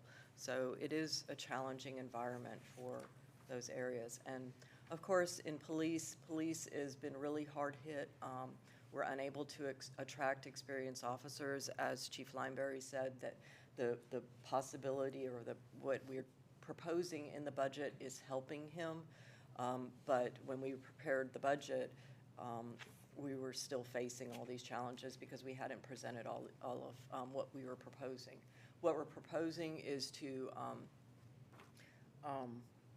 we've got, 12 to 18 months. It takes a lot of time to fill the positions, and we've got a lot of retirements that are coming down the line. So Chief Lineberry looking ahead has a lot on his plate, and what we're proposing in the budget, we're hoping will help him. We are suggesting or requesting a 2 job grade step increase for all City of Asheboro employees. And then we're also, in addition to that, requesting a 6% cost of living adjustment for sworn police officers. We realize that in this environment is probably not enough. We are going to need to be looking at strategies, continue to look at strategies, because we want to provide the best service we can for our citizens, and we have to have people in positions in order to do that. Going to the general fund budget, we are not asking for a property rate tax increase. We are asking for an increase in the residential garbage and collection and recycling rate. Probably the main reason for why we're asking for that is that the cost of providing services, when I first came here quite a few years ago, our taxpayer revenue covered public safety plus the garbage operation. Well, now the cost of providing public safety has increased, and that's fire and police. And so therefore we started shifting years ago to adding a small fee on the utility bill for garbage collection, and we are looking at changing our strategy and operating our garbage collection as an enterprise fund, which is similar to what we do with the water and sewer fund. And what that means is an enterprise fund has to bring in the revenue to cover the expenses. We no longer can rely on taxpayer revenue to cover those expenses. As noted on the slide, 10 years ago, 82% of taxpayer revenue covered public safety, which meant that we had 18% to cover the sanitation operation. That didn't cover the whole sanitation operation, which is now called environmental services. I still think sanitation, I'm sorry about that. But we were able to make things work. Now, in this current budget year, 91% of our taxpayer revenue is going to cover public safety. And then our budgeted cost for 2022-23 is 99% of our taxpayer revenue is going to cover public safety. So we have to look at other sources of income in order to continue to provide the services. History on the garbage fee in 1991, the city began paying tipping fees. We absorbed that cost through using sales tax revenue, other things, and tried to not put that onto the taxpayer, not onto the citizens. In 2014, we needed to start adding a fee. In 2015, we had to up that fee because we were no longer able to absorb those costs elsewhere and continue to provide the service that you and we want to provide to our citizens. The 2022-23 budget proposes a residential garbage fee of $18 per month and a recycle of $5 per month. That's $23 added to the water bill. I'm not unsensitive about what that impact will be to our customers. I will say that, excuse me, this is competitive to what a private garbage operation. The lowest cost I could find for a private operation was $22 per month. we're proposing $23 per month. And then I also found private garbage, which is $25 per month. So we are offering the same service that private operations are, and that goes to fit us into the category of running like an enterprise fund, just like any private entity with doing that.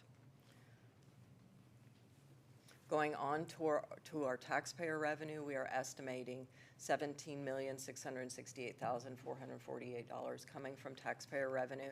And as I said, that is keeping our tax rate at the same rate as it is currently. Solid waste disposal tax is $15,000. Tax on short-term rental vehicle is about $38,000. Solid waste disposal tax is a quarterly distribution from the state. And then tax on rental vehicles is from, like, you know, your rental vehicle environments, Hoffman's, Enterprise, Hertz, and I'm sure there are other names out there. Sales tax is $8,791,100. Luckily, the past couple of years, our sales tax revenue has been increasing. This has helped us in our budget, and I'm very hopeful and that it is going to continue to increase. This is a little bit of an increase over the last year because we've slowly, after years of being pretty flat, we're now starting to rise up. And that is because we're having good economic development and people are coming and spending in our community. Utility franchise tax and video, $2,474,000. This has been pretty flat. It has not been increasing that much. The telecommunications and video programming tax, that is part of the utility franchise tax, and that's paid by telecommunication and cable companies directly to the cities. And this gets distributed to us quarterly. ABC board revenue, $258,000. Alcoholic beverage tax, $111,000. And we get that $111,000 one time each year. PAL bill allocation, $629,000 and some change. That actually has been decreasing a little bit every year. Information that's available to me is that it's not going to go away at this time, but it has been discussed that it may go away. The city manager has shared with me that information in the past, but we just budgeted it flat with last year's because we know it's going to be going down. We do not know exactly what that's going to be. Building permits, about $96,000. Inspection fees, about $76,000. Charter communication cable fees, this was a franchise fee that Time Warner Cable used to pay to us. We had like a gentleman's agreement per se in which they would pay it to us. And obviously Time Warner Cable has gone through a few different generations of changes, and they are not legally obligated to pay it to us, and they do not pay it anymore to us. That was a loss about $15,000 to $16,000 to our budget. Rezoning stone and burial fees, about $23,000. We have limited availability in our cemeteries, but you do have people who are selling lots that they bought in the past, and they're reselling, and then we get part of that stuff. Refuge, recycle, and collection, $2.4 million. This does include the increase in our increase in the proposed rates, and it does cover our cost of that operation. Concessions for arts and cultural services and recreation, $42,000. I am thinking that is probably going to be a little bit low, but we're still slow coming out of the COVID environment. We are starting to ramp up our programs, but we also are being sensitive to the environment, which, you know, I know that I've been hearing that COVID's back up again. I don't know for sure, but the arts and cultural services are trying to be very sensitive about making sure that they roll out programs and everybody continues to be safe. Program revenues, $305,000. Contracted maintenance from DOT, $21,000. We do a lot more work as far as our mowing prior to our gas prices than what DOT reimburses to us because we want to make sure our highways look really good. They used to reimburse us quite a bit more than we do now, but we continue to keep up I mean, we've pulled back a little bit, but we've always continued to try to make sure that we mow regardless of what our reimbursement is, because our corridor that comes into the city is very important to us for it, that it looks right, I mean, that it looks nice and is welcoming to citizens. And when you drive down the highway and it's not mowed, it just doesn't give you a good feel. So we do the best we can, regardless of the fact that we don't get reimbursed quite as much now. We do provide SRO officers to Asheboro City Schools, and they do give us a stipend of cost relating to 10 months' worth of salary for those officers. We are proposing to go out for debt service for $358,000 in the next year. This number last year, and this what we're going to see a little later on, was about $2 million. We do not have in the budget a lot of capital this year. We are rebudgeting things that we were not able to get last year, and that we have had so much difficulty getting a lot of our equipment that we wanted that we know we will not be able to get it in this year. I mean, we can order something in July and still not have it in July of the next year due to the supply and demand issues. And we have a lot of other demands on our budget right now, so we are going to continue with our fleet as best as we can right now and help in other areas. I do have the $8.2 million estimated American ARPA money, American Recovery Plan Act money, coming into the budget. We've talked to you about that before, and we are going to use that towards helping support our salaries and benefits, the proposals that we're going to be looking for to support our staff, to fill our vacancies and continue to take good care of our employees so that they can continue to take care of our citizens. Here's just a picture of kind of where our revenues come from. You can see that our property taxes is our main source of income. We do know in conversation with myself and the city manager that we're going to have to start thinking about, aside from garbage collection fees and stuff like that, we are going to have to try to be strategic in how we bring in revenue, because there's only so much areas that we can get revenue, and we will not have ARPA money in the future years. So we are working on a variety of different things. A lot of it is associated with potential growth from commercial development, that Trevor gets involved in, things like that. But just for your knowledge, we do have to look for other sources of revenue to support our budget.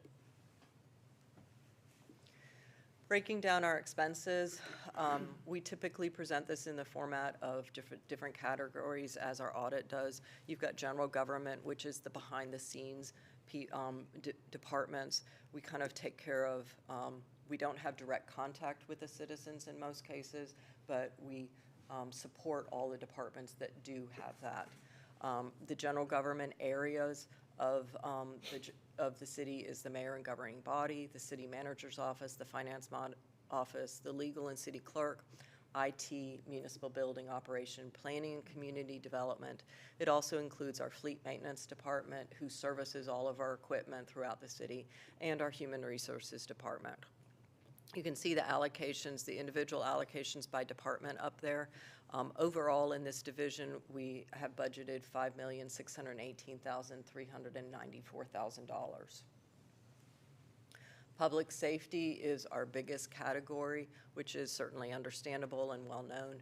Police, we are budgeting that $11,225,503, and fire is budgeted at $6,205,639. Building inspection and fire inspection are also part of the public safety area. The total for that area is $17,969,144. The transportation category includes our operations department, which David oversees, the city engineer that Michael oversees, and the airport authority that Michael also oversees. That division is budgeted at $1,906,105. Public services includes our environmental services division and our street maintenance department. That's $6,588,077. Culture and recreational is arts and cultural services, recreation services, golf course, the library, and facilities maintenance. That is $10,182,121. Looking at a pictorial, you can see how public safety is the largest area of our expense budget, and I apologize for the spelling area up there where it says ARE instead of AREA. Expenditure highlights, as I touched on earlier, we're looking for a 2-job grade classification of all City of Asheboro employees in order to try and make us competitive with other agencies, other private industry, all the different areas that are drawing our workers away from us to other places. $781,952 for workers' compensation and property insurance. You can't do without that. $358,631 for capital outlay, and as I said, most of this is rebudgeted equipment that is on order, promised to us in a short period of time, that's been on order for a very long time. We do have places that are, things that are on order that they haven't even slotted a time for it even to be put together, and we are not rebudgeting those. We're going to cancel those and kind of, because we don't know that we're ever going to get them. We have $1.2 million for existing debt service, $459,450 for utilities, $605,000 for $299 across all our departments for maintenance and repair of all of our general fund facilities, $877,550 for fuel. Prices keep going up. From when we put the budget together, prices have gone up. I'm hopeful that they will go back down and we will average out at around this, but it all depends on how long this increase goes. But that's where we are right now. Expenditure highlights in the area of community development. We're setting aside $500,000 for community development. We are not allocating that at this time. We will be looking at allocating that out at a different time later in the year after we consider different needs in the community. We've got $200,000 for completion of the land development plan. Our Randolph Community College sidewalk construction project, we are anticipating, because we have grants or funding to purchase the Acme building, we're anticipating that we are going to have some ancillary expenses with regard to that acquisition, and then different grant administration programs that Trevor's working on through his department.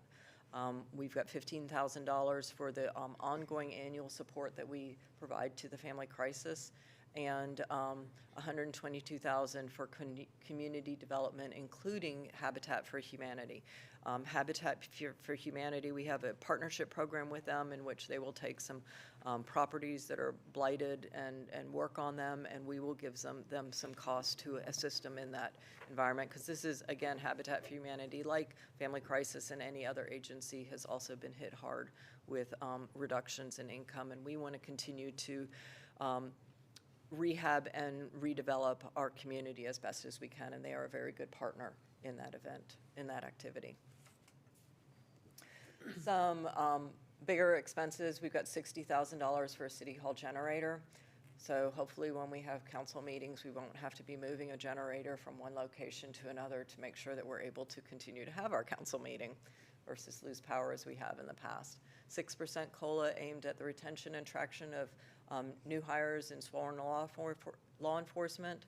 We do have in there 4 new positions created for new patrol officers in the downtown district, and $545,000, 676 in various contracted service areas for the police department, for them to partner with other agencies in the area to help them with their efforts in law enforcement, including 911. $244,000 for programs, Sunset Theater, including sponsorship and support of Arts Guild and Senior Adult Center. $87,370 rebudgeted to repair and resurface the tennis courts at North Asheboro Park. $59,460 rebudgeted for golf carts. These are all things that we bought or planned on last year, and we're hoping we'll be able to bring to fruition. We do have a challenge with the chiller and controls at the Randolph County Library that we own that building, so we've got $200,000 allocated to replace that. And then we've got $116,760 for matching funds in the airport grants. The $16,760 is an annual grant that we, $150,000, we have a match for it. And then at a recent city council meeting, Michael presented to you some information about a new grant, and the estimated match for that grant is $100,000. So we're already including that in the budget. We do have $4.7 million, $4,732,646 is what we're going to contribute to the Zoo City Sportsplex to try to assist with continuing development of that program, of the park. And then we do have in there $200,000 for equipment needed to maintain it. It is a big facility, as you have seen, and obviously our existing equipment for mowing at the cemeteries and our properties is not going to be enough for that. So we're planning on purchasing equipment and leaving it at the Sportsplex so that we can make sure that that facility is maintained at the level we want. Moving on to the water and sewer fund budget. We are recommending a new rate structure. We have not increased the rates for the water and sewer fund since 2014. Inside city limit rates, we're recommending a minimum of $38.95, and that includes 150 cubic feet. That brings the water part of the inside city limits to $15.58 and sewer to $23.37. That averages out to $1.29 per day. We are also recommending an increase to the consumption rate of $3.07 for the water part, that's per 100 cubic feet, and $4.60 for the sewer side. So an average water and sewer bill, 3 to 4 person house, about 500 cubic feet would be $65.81. Outside city limit rates, we are recommending an increase on that. Water to $38.95 and sewer to $58.42, and the consumption rate an increase to $7.67 and sewer to $11.51. As the city manager had said in the workshop before, the cost to treat sewer is more than the cost to treat water. If you look at just the water budget itself, it doesn't necessarily see that, because right now we're focusing on some water maintenance and repair issues at the water plant, where we have not we've focused on sewer in the past. But we have substantially, although our sewer rate has been a little bit higher than our water, it has never been sufficient enough to cover the cost of that operation. The water and sewer fund is an enterprise fund, and we do need to bring in revenue to cover that. We're looking at $7.2 million in water revenue and $7.6 million in sewer revenue. This breakdown of revenue is more in alignment with the cost of operations, which is the intent of an enterprise fund. Miscellaneous fees, $624,840. Other revenues, $813,000. And then we are anticipating, or we actually know we have the loan from Diener for $2,705,240 to help with our cost. And that's for pump station 3, right? Yes, sir. Sorry, yes. Pictorial breakdown, you can see that the water and sewer are now more aligned. If you look at past budgets, you're going to see the sewer piece of the pie considerably less. Our water and sewer fund operation is a smaller operation than our general fund operation.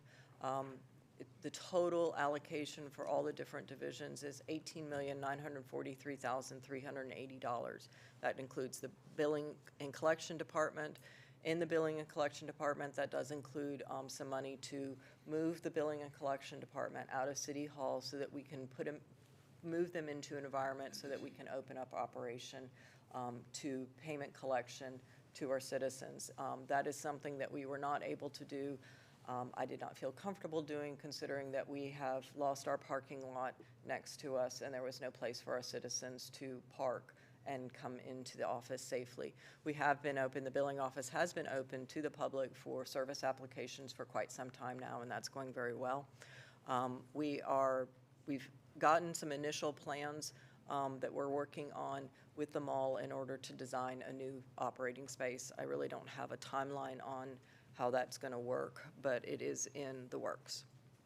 Water meter operations works very closely with water billing and collection, obviously. They read the meters so that we can bill. Water maintenance, wastewater maintenance, water treatment plant, wastewater treatment plant. As I said, the water treatment plant right now is at a $5 million, which is greater than the wastewater treatment budget of $3.7 million, but that's because we're focusing on some maintenance and repair at the water treatment plant, where in the past we've focused on wastewater treatment.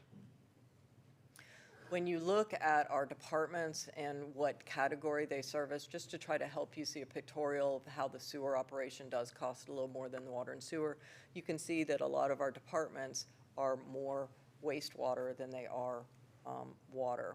Those are kind of the division about how their operations reflect on what they do. Like system maintenance works, probably about 25% of their work is focused on water and 75% of it is focused on wastewater operations. So when you look at that picture, you can see that water operation is $8.8 million and the sewer operation is a little bit more than $10 million. So our aligning the water and sewer costs is more in alignment, again, with our actual cost. Just a pictorial of how the departments break down in a colorful pie. Expenditure highlights, again, just as we said in the general fund operation, we're looking at a 2 job grade reclassification for all City of Asheboro employees. Our $199,561 for workers' compensation and property insurance. Of course, because the general fund is such a bigger fund with a whole lot more people, that cost is greater in the general fund operation than it is in the water and sewer. We've got $542,913 existing debt in the water treatment plant and wastewater treatment plant. We continue to whittle away with that. We've been able to get some very good low interest debt, and we're hoping that we will be able to continue to get or be more slotted for grants and low interest debts with our change in our rate structure to meet some guidelines of qualifications. $930,000 for utilities. It cost a lot to run the plants. $81,000 for vehicle fuel and $846,000 for chemicals. As I said earlier, we do have some money in there to move the utility billing office to Randolph Mall for an office location there. We do have $100,000 in there for meter replacement. I will say that this last year has been a challenge in getting meters themselves. We've gotten our stock down to a very low quantity that we've had to kind of be conservative on our regular meter replacement program and save them for new development, and this figure is hoping to try to catch us up from shortfall that we had this last year and anticipate next year. $159,500 for water treatment plant pump station maintenance, and $2,015,000 rebudgeted from 2021 for contracted services for North Plant upgrades, North and South Plant basin generator, and Lake Reese. Now, for the folks that may be on the YouTube, there's 2 plants at the wastewater plant. I mean, water treatment plant, I'm sorry. So, if there, or the people in the audience, there's 2 plants at that one plant. So if you think you have a north plant, you're thinking the north end of town, and the south plant, they're both at the water plant. Yeah, they're both at the same property. Site. Yeah. Site. And we want to get the generator at Lake Reese because Lake Reese is our backup water supply, and we are using that, and that will protect that as an ongoing source of water. $115,838 for annual maintenance on the water tanks, $570,000 for equipment maintenance at the wastewater treatment plant, $227,000 for capital outlay at the wastewater treatment plant. Our focus this year with regard to replacing equipment is, even if it's not, but if it wasn't last year's being rebudgeted, we always look at safety issues. If we have equipment that we can no longer operate because it is unsafe for our workers, then we will replace that. And we've got $227,000 that we need to replace that we cannot use longer. $200,000 for maintenance and repair of pump stations located throughout the city. $2.7 million rebudgeted for lift station number 2, as the city manager said a little while ago, and $147,000 for capital outlay and system maintenance to replace flow meters and equipment, again, that can no longer be used for safety issues. Looking forward to future budget years, at the April 7th, 2022 council meeting, the city council received a final report of findings for Freese and Nichols Incorporated, who performed an asset inventory of the city of Asheboro water and sewer operation. And this report details upcoming plant and equipment maintenance and repair issues. The list is long and comprehensive, but below is listed some of the items that are more sensitive. $300,000 to rehab clarifier number 3, $305,000 to add, upgrade, and rehab various lift stations to address safety issues and capacity issues, $2.1 million to add a lift station on Fresno Road to support economic development along Highway 64 corridor and to support the Randolph County Ag Center, and $500,000 to replace the force main at lift station 22 due to leachate being pumped into this location and growing demand from sewer in this area. These funds for these are not included in this year's budget. We are looking to other sources of revenue to cover those.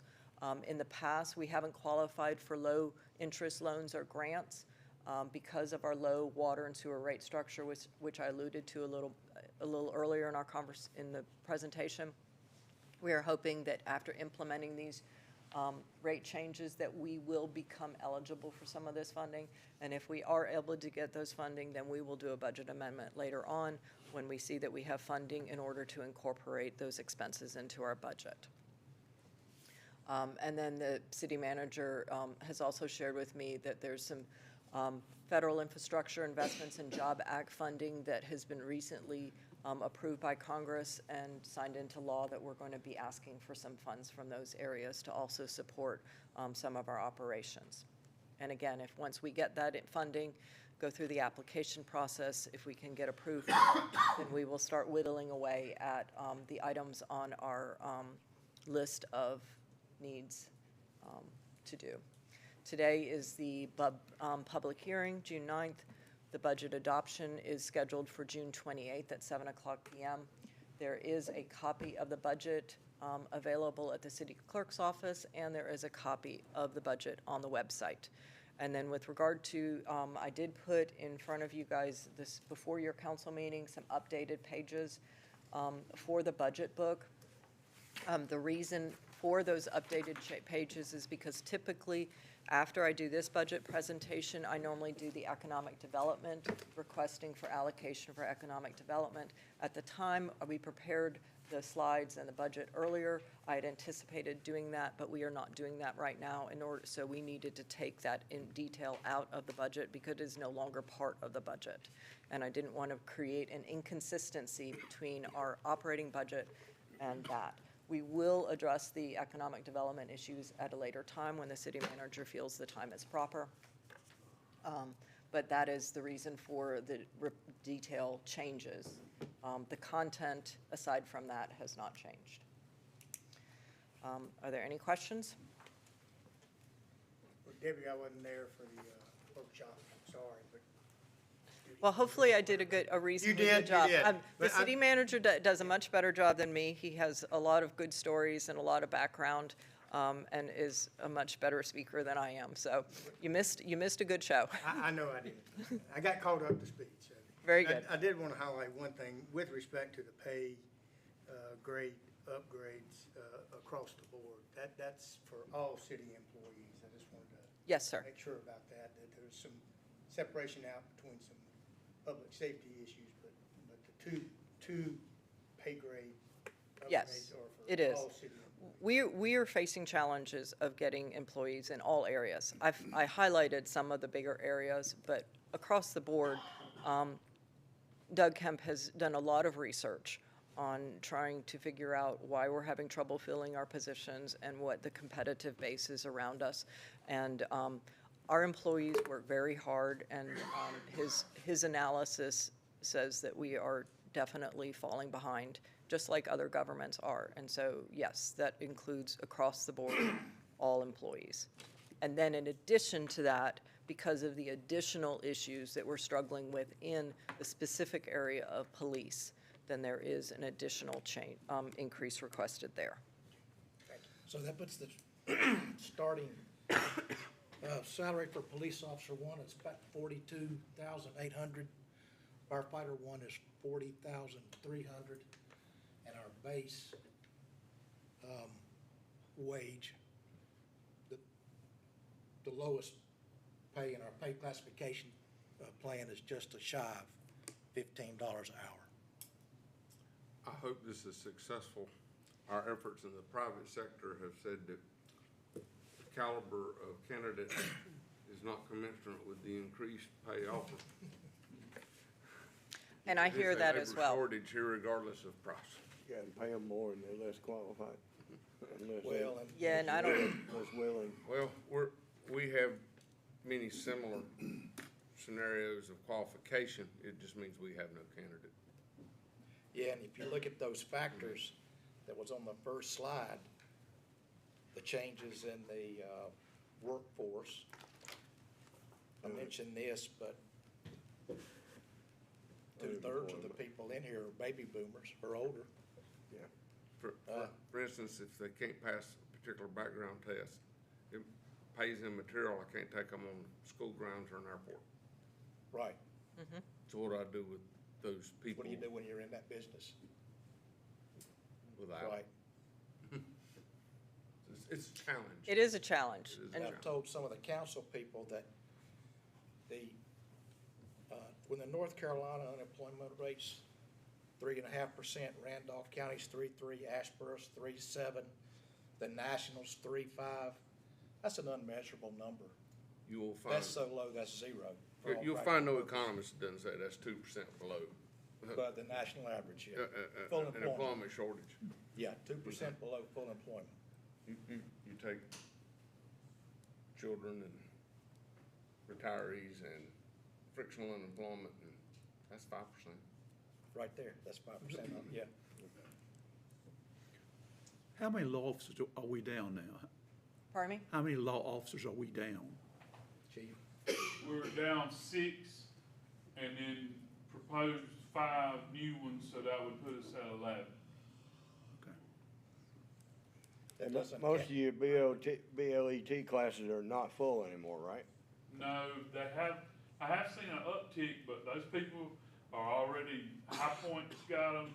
Already Canton- committed.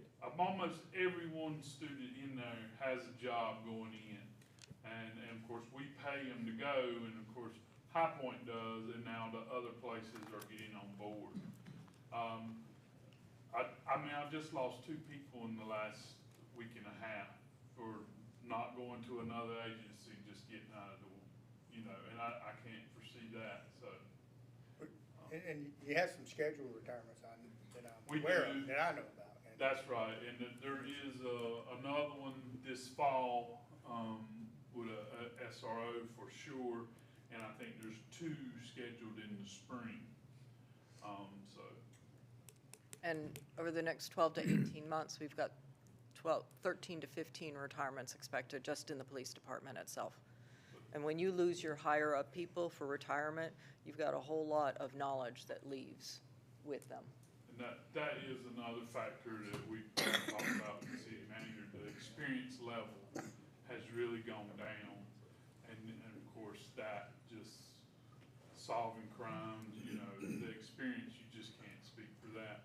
And so we gotta retain what we have and hopefully lure some experienced people over to Asheboro and do that. In the last few years have been very trying times to be in law enforcement.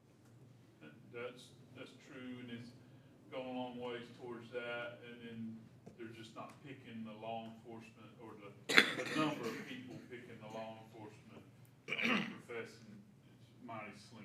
When I went to Ricky School, there was 40-some people in there. Now you're lucky if you get 15 to 16. Thank you. This is the, Also, Mayor, go over that. Public safety, law enforcement, and the fire service are young people's jobs. oh, yeah. It just is such a physical job, and we've all been there, we've all gotten married and have different pressures in our lives and changed jobs, and a lot of young people run into that same thing. The answer clearly lies within DACA and immigration reform. Apparently, that is politically untenable. Well, as I said, 2 weeks, this was, education, automation, diversification, immigration. All right, this is the appointed time for the public hearing. I had opened the public hearing at the beginning of this item. Is there anyone in the room that would like to address the council on the budget?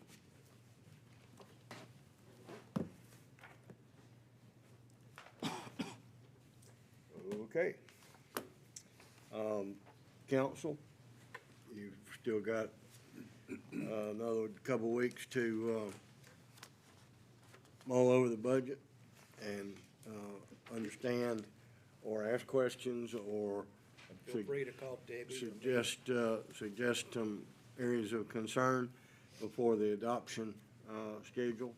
So I would encourage you to study it more and know all you can know about it.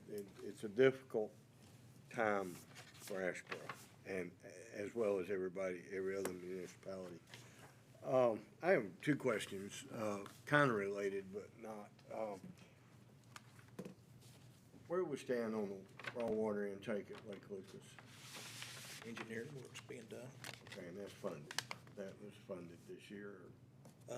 No, we don't know what the budget yet for it, Okay. other than if we can get a construction firm to do it and materials to do it, and get Diener to approve. It's about a $2 million. We're thinking $2 million, Well, maybe more. substantially more probably now, because we've got to either drain the lake or bypass it. Coffer Dam. Well, I think the bigger solution is to put the generator, priority one, to get the generator at Lake Reese and run off that all the time. All right. And work on either a dam replacement or a intake replacement at Lake Lucas, or perhaps even connect to the Piedmont Triad Water Authority as a backup. All right. As an emergency backup. They're all emergency, but if we have the backup power at Lake Reese, we can run around the clock. We got backup power at the water plant. We can run around the clock, hurricane, snowstorm. The issue's then's gonna be just a break in the raw water line. Okay, so at that point. But substantial. We could drain the lake or build a coffer dam to Right. get to it. And you can't time to run them on lake. Not raw water, but we could finished water. Well, I'm just, They run the for the tr- same price as you can fix the intake structure. All right. That's right. Other question, where do we stand? When do you expect to close on the Acme building? I would expect in August. All right, We're doing all the final research, deed search and all that. okay. All right, council, you have in front of you the consent agenda. Is there any item on the consent agenda you would like to remove for individual discussion or consideration? Mr. Mayor, I apologize for interrupting. At a staff request level, item 9F and 9G, that relates to the approval of auctioning off surplus city-owned personal property. If you wouldn't mind withdrawing that, we just need to get some more work done on details with that equipment, so we just asked to withdraw it, and we'll put it back on at a later date. Okay, so, your consent agenda minus F and G.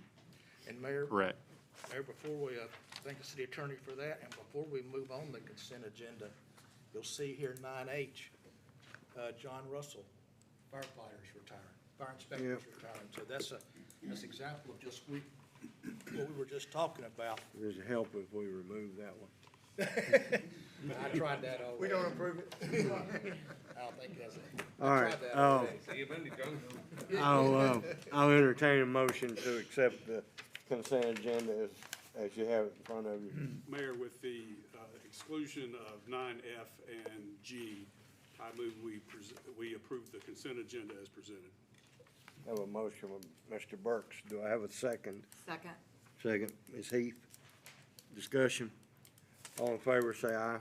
Aye. All opposed. Consent agenda is approved.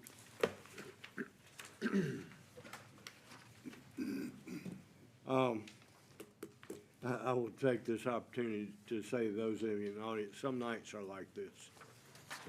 I apologize you having to sit here. All right, item 10, Mr. Noddle, I will open a legislative hearing on item 10, which is case number RZ 22-05. It is a staff report on zoning ordinance text amendment pertaining to sign regulations. Thank you, Mayor, and good evening again. Before I begin, I'll note that this proposed amendment to the city zoning ordinance has been properly advertised in the Courier as required by state law. If you think back to April, the April council meeting, Mr. Ogburn announced that the management team had received some inquiries related to permissible signage and asked staff to bring back a report detailing sign issues that may be of interest to council. So during this hearing, I'll present that report. Several years ago, the U.S. Supreme Court decision, Reed versus Town of Gilbert, led many local governments to change their sign codes to ensure that regulations remain constitutional. This particular court decision centered around when cities can impose content-based restrictions on signage and the level of scrutiny that should be applied to content-based restrictions on speech. That decision created a lot of uncertainty for jurisdictions who had regulations within their development ordinances that provided standards based on the basis of sign content or what was contained within that the sign message. So as a result of that decision in 2021, the city of Asheboro, like many cities, changed the city code in order to prevent constitutional ambiguity within our regulations.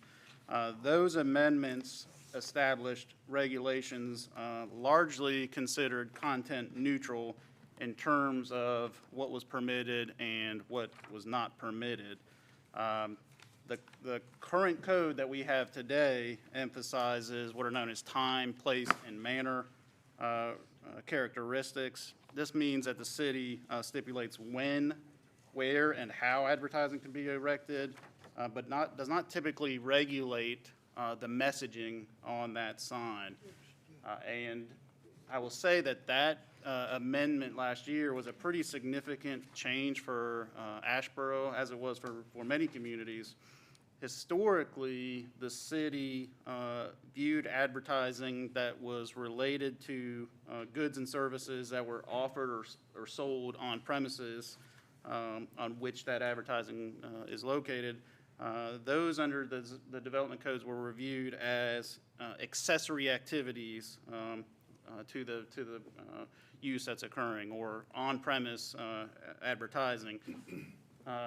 Conversely, advertising that was related to goods and services not offered or sold from the premises on which that advertising was located, most often by many jurisdictions and Asheboro as well, viewed such off-premise advertising as a distinct or separate principal use. An off-premise, or what most of the public would think of as billboard type of uses, And the city, up until 2021, regulated those type of signs differently. And in fact, in many instances, in a situation where somebody was doing off-premise type of advertising, traditionally, a public hearing was required for a billboard use or an off-premise advertising use, and council approval was required. That changed to a content-neutral position that the city assumed in 2021, and so that was a big change. We've had a year of seeing what that revised code has led to, and what I will say is we have seen an increased interest in requests that could result in off-premise advertising opportunities. Electronic changeable copy signs being, probably the most inquiries we receive. They're growing in popularity. We've been fielding more and more questions about those, as well as what the city's standards for illumination are, and what we regulate or stipulate in terms of sign brightness. So those are two areas that up until last year we have had, or there had not been as much interest in, but with the last year's code amendment, that opened up some new opportunities. So we've had this year under our belt. What has also happened recently was that there was another Supreme Court decision in April, which was the city of Austin, Texas versus Reagan National Advertising of Austin, which further clarified constitutional issues relative to sign regulations. That signs are a very much litigated and regulated topic. The Supreme Court just in this year in April came back and said you could actually do off-premise digital signs regulations. You could consider the content if certain standards are met, and you can do so in a way that still could remain content neutral. So that up until last year, we had a question whether we could, not even should, but whether we could structure a sign code that looked at content. And so the position we took last year to avoid legal issues was we don't care what's on the sides. We're going to tell you how big, and what type, and where you can put it on the premises. We've had a year of that. We've had some additional clarity from the Supreme Court, recognizing that sign regulations are intended to ensure protection of property values, character of neighborhoods, economic development. It now is a good time to have this discussion about whether any code amendments are warranted within the city's zoning ordinance. So last month in May, the staff, as we always do with zoning-related items, had a discussion with the planning board about this issue. And we received input over 2 meetings from the planning board. And after considering that input, examining how other codes are structured, which we have included in your packet, I'll get into the specifics of the amendment here shortly, but we've included the city's proposed amendments as well as what other jurisdictions are doing.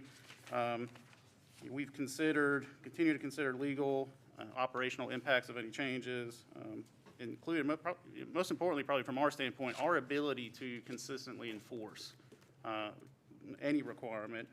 We offer the following suggestions for council to consider. The amendments would largely do 2 things. First, alter permissible electronic changeable copy and multi-use commercial signs as the first element. The second would be to establish maximum daytime and nighttime brightness levels for signs, 2 areas that we know have become of interest, and two areas that we think could warrant some adjustment.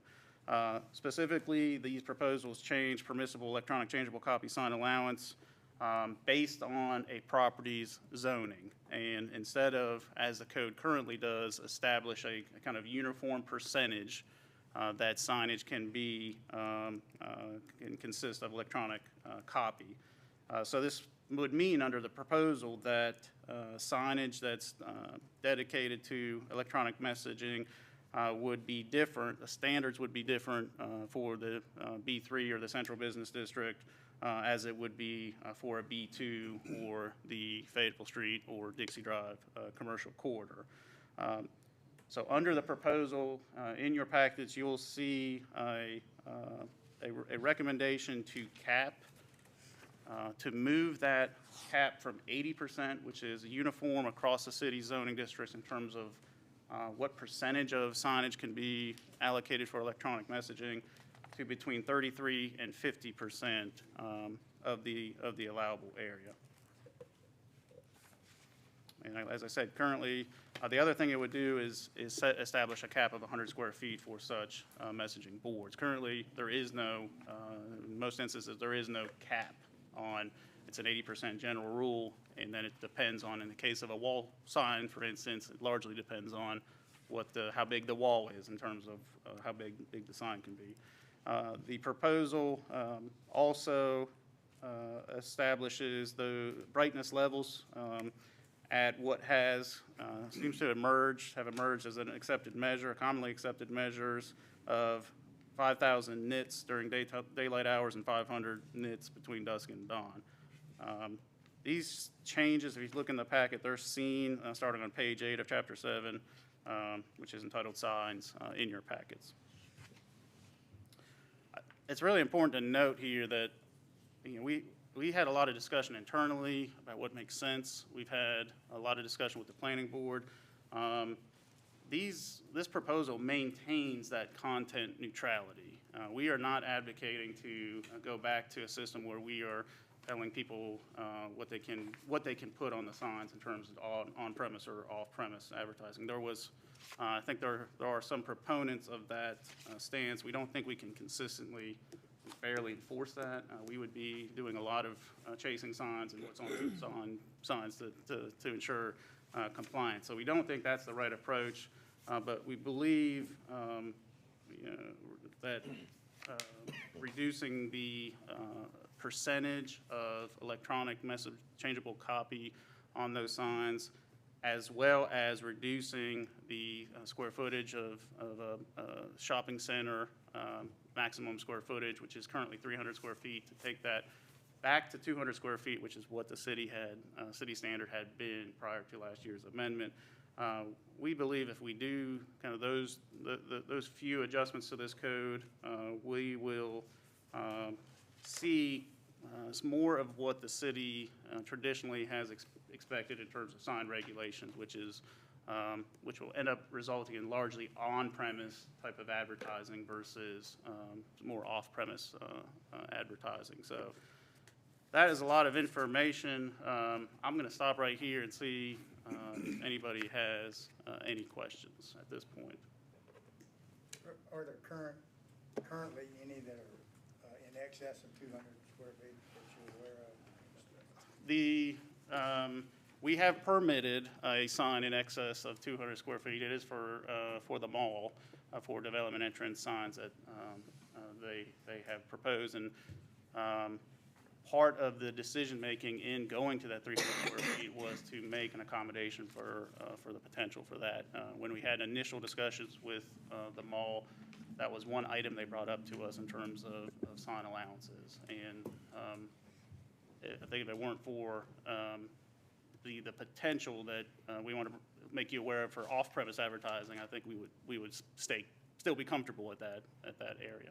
Well, I just noticed that we have gone to content-neutral off-premises advertising. There's a proliferation of electronic billboards, particularly along our central business district. And there has been a lot of interest in that. You will see more of that. We've had folks make permit requests who have met the standards under the current code. I think if there's not action taken tonight, even if this code isn't perfect and there's some further refinement warranted, we'll continue to see that. And it's just a matter of, is that the appropriate policy for the city or not? I understand we have now the ability with the Supreme Court decision to somewhat Yeah. address that, but I think your recommendation is probably adequate. We don't want to necessarily police to a minute detail. Yeah. It's been a surprise to us, yes, sir, it's been a surprise to us a little bit in terms of how much interest there has been in the off-premise arena for signage, in particular electronic changeable copy. That's one of the reasons we think there should still be an opportunity for those signs. There's a market there for it. There should still be an opportunity to do that. We're not advocating against that. We do think it's important to get that more in scale with what's sensible. I think we're gonna have that many more. We ought to at least limit the size. So we're just trying to make what we get in the future compatible with the area and not be too bright and too garish and oversized. Yeah, as we've talked about it with the planning board internally, what we're hoping to prevent is something that everybody would agree is a off-premise billboard type sign that typically has required council review and approval to go up without you having the opportunity to comment on that. All right, let me take just a second here. If you, any more questions for Trevor in the short term? Any questions to density, Trevor, with regard to the number of electronic signs in a particular? Yes, we've had that discussion, and we had that discussion in the context of that standard is applicable for billboards. If you look at the city's current standards, there are separation requirements to be eligible for a more traditional billboard approval. There was discussion with the planning board about whether there could or should be that type of standard. We came to the position that it's not necessary. We don't think it's necessary as long as we pull back the percentage allowable for such signs. You could potentially still see them closer together, but I think the likelihood that you'll see them will be diminished. But again, we want that opportunity to still be there for property owners and for advertisers. All right. While we're on the subject of signs, I continue to advocate for the call identifier sign. You know, as we have more interstate, we have things, you know, we currently do not allow such. I like them. Apparently, I'm the only one that likes them. Of course, I like the inflatable gorilla. We seem to find no favor with him either, but anyway. Or giant snowman. If we're on outdoor advertising things, if we're going to, something to consider. All right. Let me see if there's anybody else who'd like to speak. Is there anyone in the room that would like to address council on this issue? Linda, you have one of these signs that you put up a couple of years ago in the chamber. And it's my understanding, would you be willing to stand up and just tell the council what you do with your sign? As far as intensity? Yeah, our sign is 4 feet high by 8 feet wide, and we kind of self-police ourselves. We have it at 100% illumination during the daylight hours, and then it goes down to 80% illumination at night. That's programmable? Yeah, it's programmable, so it just does it automatically. It's on a timer. The other thing we do is we could show a movie on there. I mean, we could have a movie night in our parking lot and show a movie on it, but, you know, we don't feel that's a safe thing to do with cars driving by. You know, we don't want it to be an obvious distraction, so any video we have on there, we limit to 6 seconds. So we've just kind of established some standards for ourselves that we stick to, and we think we've done a pretty good job. I don't think any of us ever look twice at it. I mean, it's there, we look at it, we see. You're supposed to look at it all the time. I mean, we look at it. I'm fascinated. We look at it. Time and temperature, let's keep that on there. The time and temperature I noticed tonight when I came up here. In fact, I But have some script I'd love to see. it's so unobtrusive Yeah. that it doesn't jump out at you. You know, it's been there for 2 years, 3 years, and we don't ever think about it. We read it and ride on by. On the other hand, the one right down the street, just, when it popped up, it just, to me personally, just was very loud and intrusive and garish and too bright. And if you come by at night, it's Phone almost shop. blinding. Phone shop. No, the, one there at Honeycutt's building, on there at Remax. Old Regional Consolidated. You obviously don't come through there at night. Tobias. They're, Yeah, the old Tobias. they're not inexpensive. Our sign, which, you know, we did get about 3 years ago now, by the time we bought the sign, had it installed, and paid for the electrical work and the internet connectivity, it was $25,000 For 4x8. for a 4 foot by 8 foot, yeah. Yeah. And we could have gone a lot larger because of the size of our wall, but that's what our budget could bear. All right, any questions of Linda?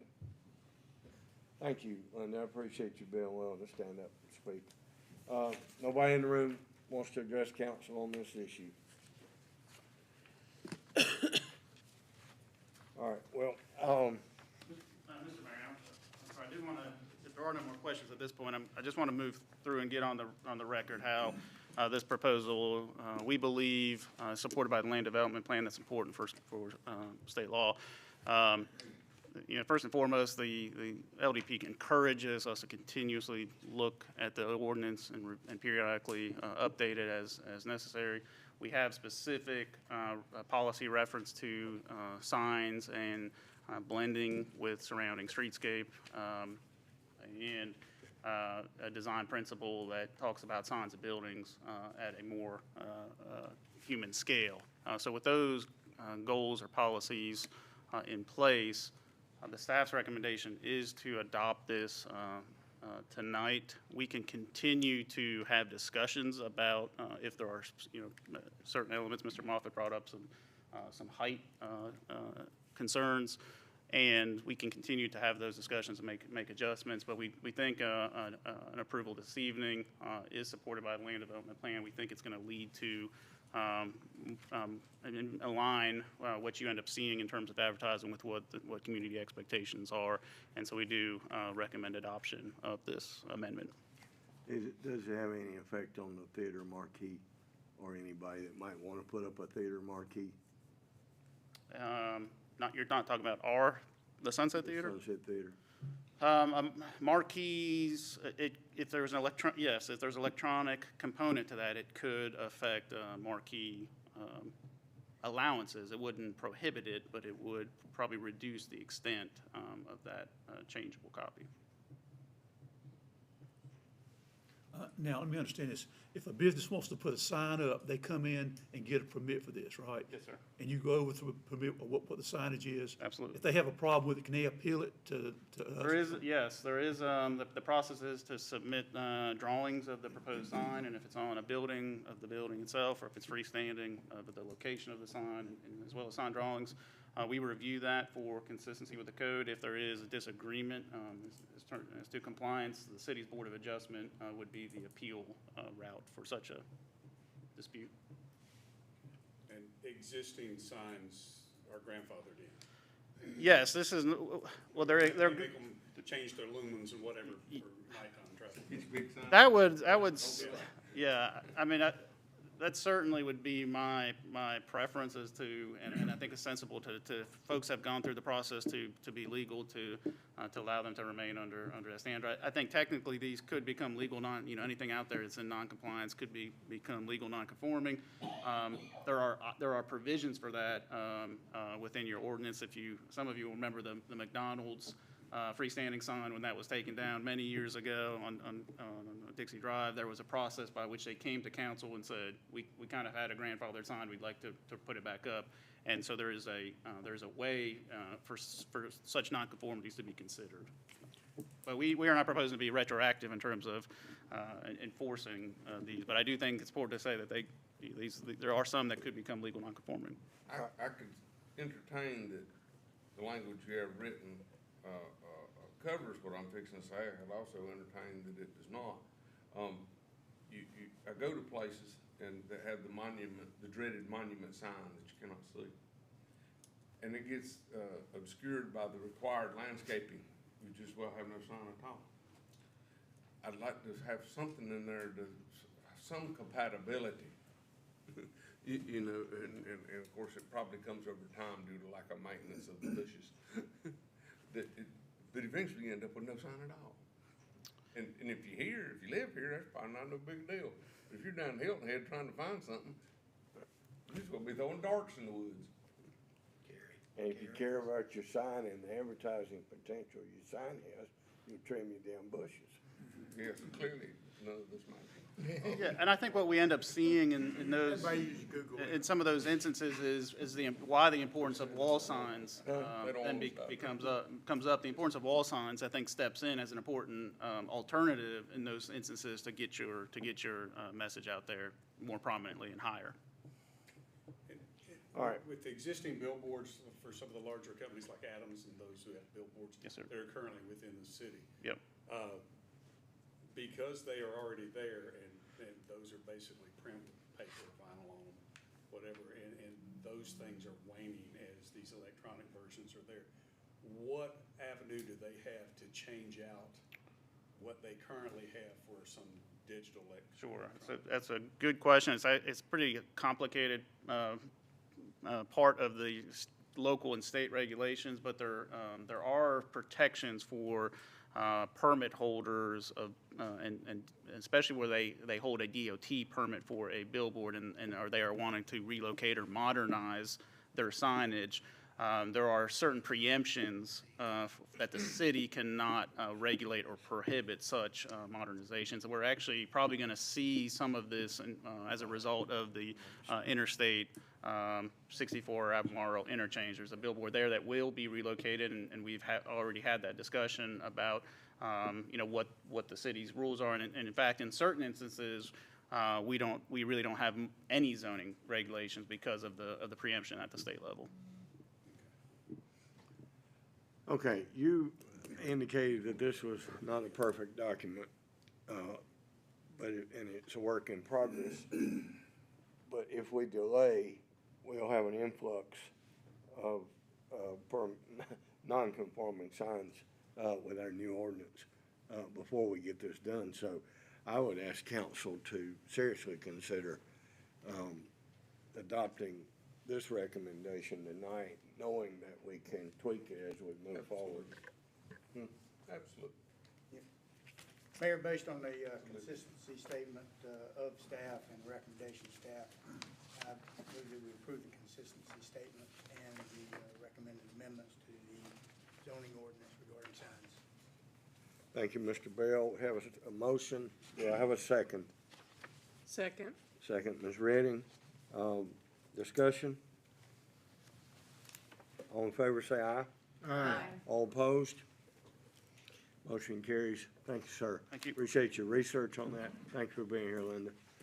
All right, now we have, you're still up. We have 11A, which is staff analysis of Timber Ridge preliminary plat, SUB 22-03. Thank you, Mayor. This is a request for a preliminary plat approval for a conventional subdivision. The applicant on this request is Davidson Land Development. We're looking at approximately 20 acres. There is one Randolph County PIN associated with this request. There should be 36 lots on this preliminary plat that's coming to you. Average lot size is just under half an acre. This on the screen is an overview map of the parcel and the area. The parcel's outlined in red. You'll notice the yellow color indicates Asheboro corporate limits. This property is actually just outside of the corporate limits. We have received a petition for annexation and the annexation survey to make this part of the city. As we zoom in on the topography, you'll see some of that on the plat that you're reviewing. This gives you an idea of the existing locations of utilities. There will be public water and sewer extensions involved with this development. That will be done by the developer. You can see there is a drainage feature that kind of bisects the property from west to east. There is no, or very, very minimal 100-year floodplain, which will not impact this development on the eastern side of the property. That blue and white cross-hatching is the regulated 100-year floodplain. So other than some easements on the property and that drainage feature that will have to be dealt with, there is not a lot of encumbrances on the property. This, for the audience, is a view of what the council is reviewing. And on this plat, you'll see there is one connection to East Allred proposed, and then you have a looping roadway with two short cul-de-sacs to provide frontage to a few more lots. The red circles are proposed hydrant locations. And on that plan, you'll see the utility, proposed utility layout for the project. Again, this is property outside the city limits. Connection to an extension of city services does require annexation. We've received that petition survey. It is being reviewed. I do expect that probably will be in front of council in July for a resolution of intent, would be my expectation. As we do, always do with traditional or conventional subdivision, this proposal does not include sidewalks. The subdivision ordinance encourages sidewalk construction. It does not require sidewalks for residential development or subdivisions other than for a planned unit development. So that's under the current code. That's where you see sidewalk construction. I mentioned the one access to East Allred Street. Physical characteristics and development patterns of adjoining properties were determined at the sketch design review phase, which was done in April. Those characteristics led us to determine that there really is no potential for future roadway connections. We often talk about the possibility of future tie-ins of roads that are being built to ensure an interconnected city transportation network. In this instance, there's really not an opportunity for any roads associated with this development to most likely be usable or extendable in the future. So there is just that single access. I'll note this property had been previously part of a prior sketch that included some property to the north. That was revised by the applicant, and with the approval of the April sketch design, that property to the north was removed from this project. In terms of department comments, the plat correction that the engineering department had has been returned. There were no comments related to the engineering plan. So in addition to the plat that you're seeing, the city has received full plan and profiles for road construction and utility layout. Those seem to be in pretty good shape according to the engineering and the public works department. I'll note that these are public roads that are proposed. That goes through a naming process with Randolph County Emergency Services. Again, connection to city utilities does require annexation, so that's in process. But after tonight's approval, assuming this is granted, and after the applicant receives its DEQ approval for grading, the project would be authorized to move forward into the construction phase.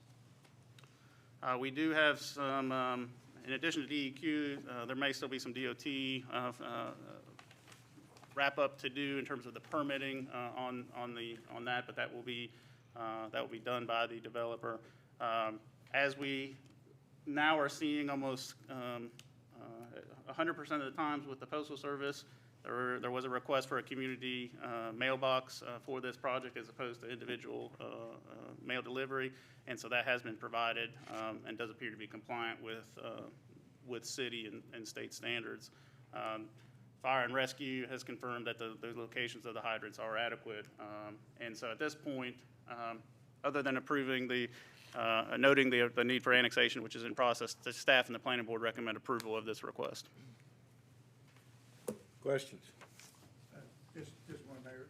I noticed we have two cul-de-sacs, obviously, for the purpose of allowing more frontage on the road. Are they sufficient to, like, turn around the garbage truck if we're going to annex it, or we're going to provide? Yeah, that would have gone through, yes, You know how cul-de-sacs can be. Right, sure, sure. That is something that Engineering and Public Works looks at. And this was an instance, at least one of those cul-de-sacs, we do have a block length standard, and so it's possible that one of those cul-de-sacs was provided to provide intersecting streets, so you didn't have a continuous street. That's the state standard. There's 70-foot state standard cul-de-sacs on the bottom. I mean, that's what it looks like the scale on this. They meet all the current standards. But that doesn't answer the question. Can a truck turn around in them? How much is a new car?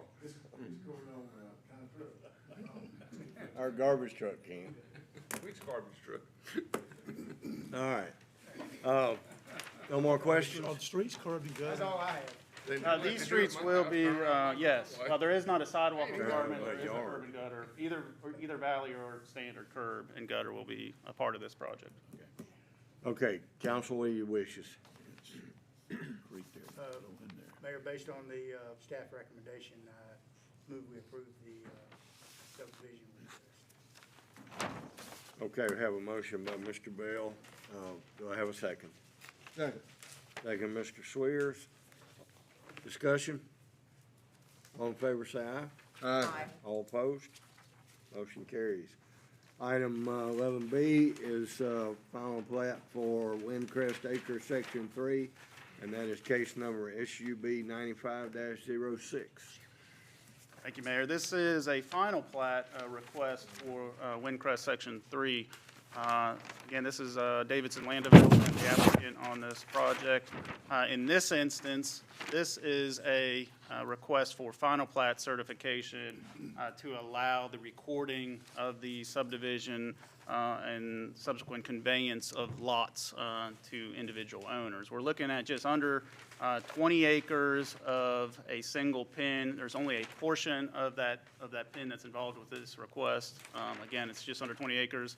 In this instance, we have 46 lots and the necessary roadway and utility infrastructure that has been built to serve these lots.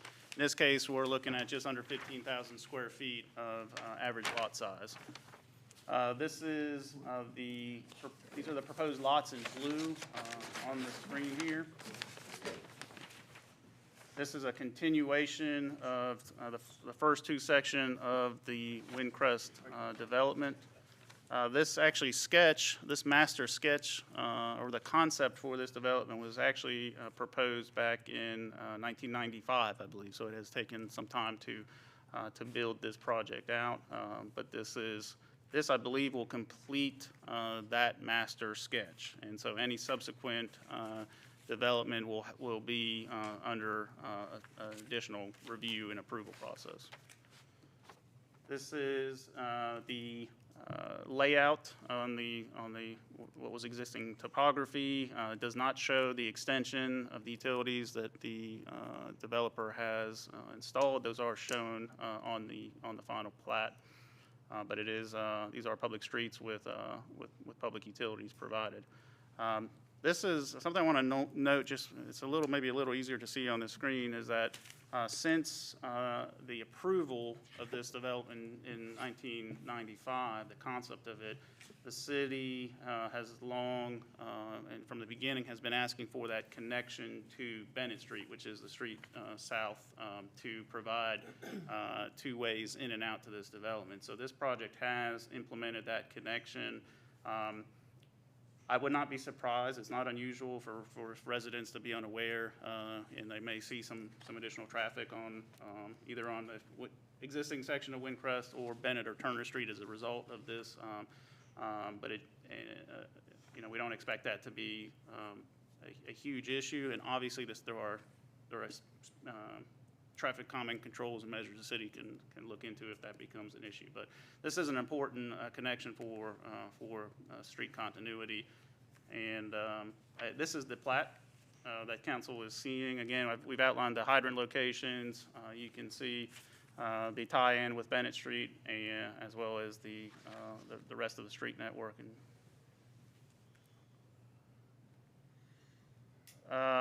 in this case, we had a preliminary approved, or the construction plans and profiles. The engineering for the project was approved last year. There have been a few just adjustments to this plan. There had been an optional connection that had been contemplated for future development to the southeast. That optional connection has been eliminated. The size of this development has come down a little bit in terms of what is being recorded now, and it's been reduced from 47 to 46 lots. The first two sections of this development have 27 lots. As I said, there could be a future development associated with the remaining property, but that has not been submitted at this point. Mr. McCaskill's question on the last project in terms of curb and gutter, this is one that was granted sketch design approval at a time when the city did not require curb and gutter. The applicant asked to continue that, at least for this build phase of the project, and after discussing it with engineering and public works, we concurred that was a reasonable request. So this development will not have curb and gutter. I don't think we have very many, if any, left that may be under that exemption. There is a very small area of special flood hazard area on the property, but shouldn't impact the project at all. With that, we'll look at the review comments. This was, again, routed to the various review points. Engineering did not have any comments. Paving, I believe, has been completed this week in terms of what's required. We did actually receive a guarantee for paving for the top coat of that asphalt. I do believe there's just a few punch list items that are pending completion and sign off by our public works. We do have the warranty from the developer on this. So the staff and planning board recommendation is to conditionally approve this, subject to completion of any outstanding punch list items. Once we know that those punch list items have been completed, we will release the plat for recording. I will be happy to answer any questions. I can state that from the advantage of my background, the pavement has been completed to Bennett Street. Yeah, so I'm hoping for less dust. I'm hoping someone will come wash my house. My White House is now a red house. All right, any questions? Council? Mayor, I move we approve the request, subject to the completion of the punch list items. I have a motion to approve by Mr. Bell. Do I have a second? Second, Mr. Burks. Discussion. All in favor, say aye. Aye. All opposed? Motion carries. Thank you. And item 11C is Estates of Cedar Falls Sketch Design, SUB 22-4. Sorry you guys had to sit here all night for that. Thank you all.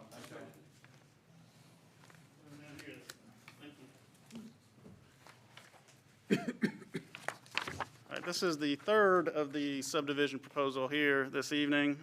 Interestingly, we've covered the whole gamut with this request being a master plan. So we've seen the final plat, we've seen the construction approval, and so this is the first of our three-stage subdivision process. This is a Estates of Cedar Falls subdivision 22-04. The applicant on this request is the property owner, Brian Thomas. We are looking again at a portion of a 56-acre tract of land, a portion of a single parcel ID. There are 64 lots, if you count those on the plat itself. There's a larger tract with an existing home that would be set aside and reserved, as well as remaining acreage off to the east that's identified as future development on the plat. So we have an average lot size of 0.3 of an acre here. This will look very familiar to you. There were 2 meetings at the council level pertaining to the Thomas Estate Phase 1, that planned unit development, which is drawn in to the west of this area of the property. That was a planned unit development which required a public hearing as well as a zoning approval to authorize that type of project. This is an instance where the proposal is to build under the R10 standards published by the city, and therefore, if you meet those requirements, there is not a public hearing requirement. So this is a different process that is being utilized for this development. Again, you can see outlined in red is the area of the property that is part of this request here this evening. There are utilities, extensions necessary for both projects. If you remember back to the planned unit development, there was discussion about a new lift station to serve that project. This project will also be served by that station that the developer will install. This is an idea of the property outlined in red. That larger tract with the existing house that I noted is kind of in between the 2 developments. That's, I think, about 19 acres that is reserved with that house. And then you have the area outlined in red for this development, and then future development area off to the east. This is the plat that the council is looking at. I had to make sure this has gone through several versions to meet city requirements as well as planning board recommendations. So I will, let's just talk about the plat before us here. There's a single entrance off of Old Cedar Falls proposed, and it brings you back to access the property, the northern portion of the property, and a loop road to provide access. When the planning board reviewed this on Monday, we had a discussion with the board about future access and future connectivity and extension of roadways as the area would develop in future years.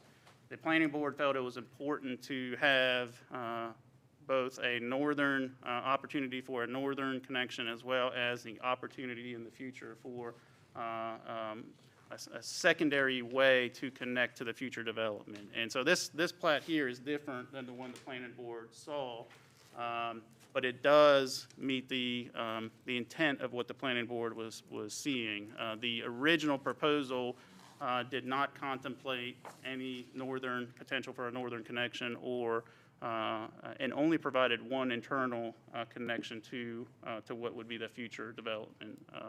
And so this plat before you is consistent, more consistent with what the planning board's recommendation was in terms of how the project meets the city's requirement to provide and contemplate access for future development. So that is the sketch design. I would suspect that area identified as future development area will probably be back before you with a separate proposal. It probably would have been done as a part of this one. It just didn't get in time to be heard here tonight. So I think you'll see that future development area at a future meeting, and this conceptual layout of that road is probably what we would expect to see for that project. But that northern access or whatever, really is kind of a waste of time because it starts right there at the road. You know. Sorry? It starts right down there at the road. You're talking about this road to the right, drawn in. Mm-hmm. Let's just take a red marker and just draw a line in there so we can call it a future street, so we can have additional exit. But because it starts so close to Old Liberty Road, it doesn't provide the security for the emergency services that it ought to provide by going out the back of the circle. You understand what I'm saying? Yeah, If there is an accident or the road is blocked right there at the driveway, at the entrance. sure. We're still limiting access to all those homes on that circle with emergency services. Yeah, and there was a lot of discussion about that with the designers on this who are here. This is a little hard, I think, to see on the ruggedness of this terrain on this plat. And so there, in terms of when we look for those connections, we try to get it in a place that we think can be done. We certainly could move it further, ask for it to be moved further north.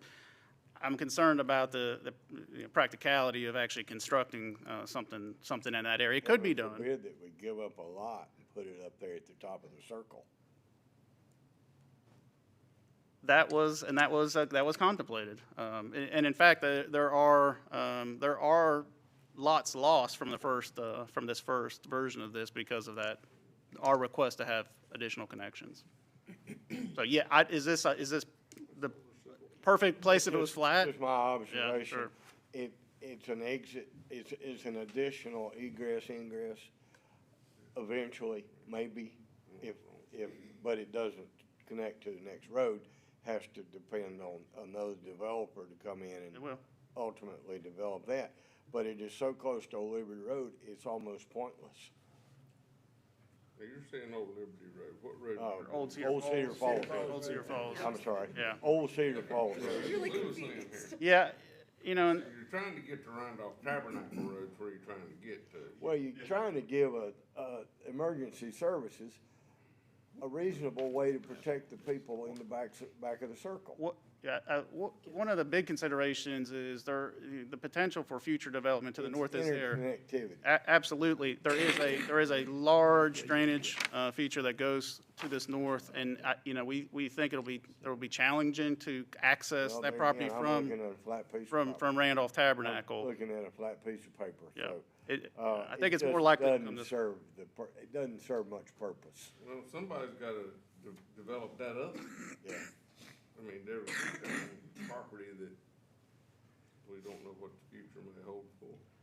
And you got That's the big power Part- transmission line figures in there too. That's part of the purpose of interconnectivity, is being able for emergency services to get where it needs to get. Absolutely. In the case of a disaster, Correct. a wreck, a fire, or whatever. Well, this is almost pointless. Doesn't serve that purpose. I'll tell you, it is. Some point. Well, actually, no, it doesn't serve that circle. It's so close to Old Cedar Falls Road. Yeah. Where Does not serve where the it circle. connects to the neighborhood. Yeah. The there's a circle does fire- not benefit from this future access as proposed now. Yeah. What you describe, I think, would be more beneficial if there were to be a connection to the northern property. Yeah. Should that ever go anywhere or amount to anything? Correct. Well, that's just an observation. I'm Yes. sorry, I've been sitting here too long. There'll be steps to take for you to speak, but hold on. Which I want to hear what you got to say. Absolutely. So real quickly, while we go through these considerations, again, this is conventional. It's not a plan use development. It's not a public hearing requirement. This does not propose sidewalk construction. It is curb and gutter in public streets, but it is not. There are no sidewalks proposed.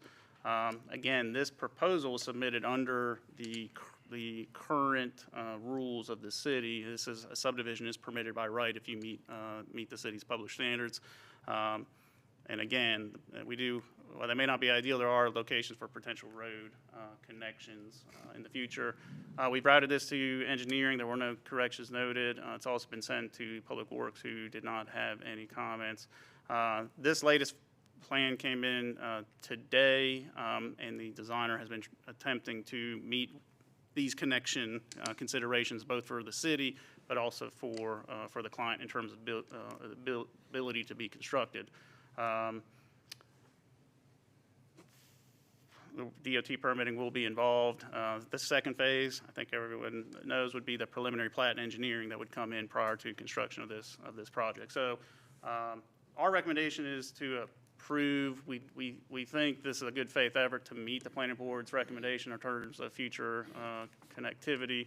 The planning board felt that was important, and did approve it, subject to there being a way to go north and a second connection to internally to the project. So It would be more practical if it came off the circle sideways to where it's penciled in now. and there was a version of that. It's the terrain that I think is concerning, and the grading that will go on as a part of these projects. Before we get to the deliberative stage, Yes, sir. I think we have a comment we should make. Well, I was gonna go there. This is not a public hearing, but Mr. Dooley, you've been very patient. You sat here all night. I expect you're the only one in the room that wants to comment. So I'm gonna allow you to stand here and tell us what your concerns are. I'd like to thank you for having much better seats than the county commissioners have. I became aware of this on Monday, and this is actually a little bit different than the sketch that I got downstairs yesterday. As far as going north across Randolph Tabernacle, first place, they don't own the property. And the other thing is, when you get to that creek, they just built a new bridge down there. The old bridge, I've seen water going across it. You could possibly come out on Donna Henley's land, because I'm not totally against this project, and turn and go down and come off on Henley Country Road. It would be possible to come out that way, because I think Mr. Henley owns all of that property all the way down to Henley Country Road. After the last deliberation, I'm not sure he'd be very. I'm not sure he would be. I was just, bringing that up. It could be done. There's another road that comes out here, some roads to nowhere. I want to know how this is going to affect my property, since I'm the only one that literally lives right there where it's backing up to. I've got two things. If they're going to build right up to my property line, and Are you on Tabernacle Road, the Randolph Tabernacle? I'm on Randolph Tabernacle. All right. Yeah, where it says William Dooley property. And my wife gets mad because her name ain't on it, but it's their I can't thing. read that, I'm sorry. But if if they're gonna build right up to my property line, and there's some trees on there, because I've never allowed the timber to be cut. I'm just one of those people, I'm not a tree hugger, but I didn't want my timber cut. Am I gonna be responsible if something happens to one of them trees that falls onto their property? Is your house north of the power line? Am I north of the power lines? Your house? Yeah, yeah. Yeah, I was gonna be sure I was looking at the right. Yeah, I'm the one with the barn there that's Yeah. in bad shape. Well, I can't Yeah. tell that, the condition, I can see it, but. Yeah. Looks like a But fire it- barn to me. It was in good shape. The other thing is, I've got a grandfathered in for a rifle range there. Oops. I had a 5-bay, 50-yard pistol range and a 100-yard line in there. And I've got You can solve your own limb problem. Huh? You can solve your own problem with the limbs then. But is there going to be, how is this going to affect my property rights? Am I going to be subject to noise ordinance like if I was in the city limits? Since I'm going to be right up against it?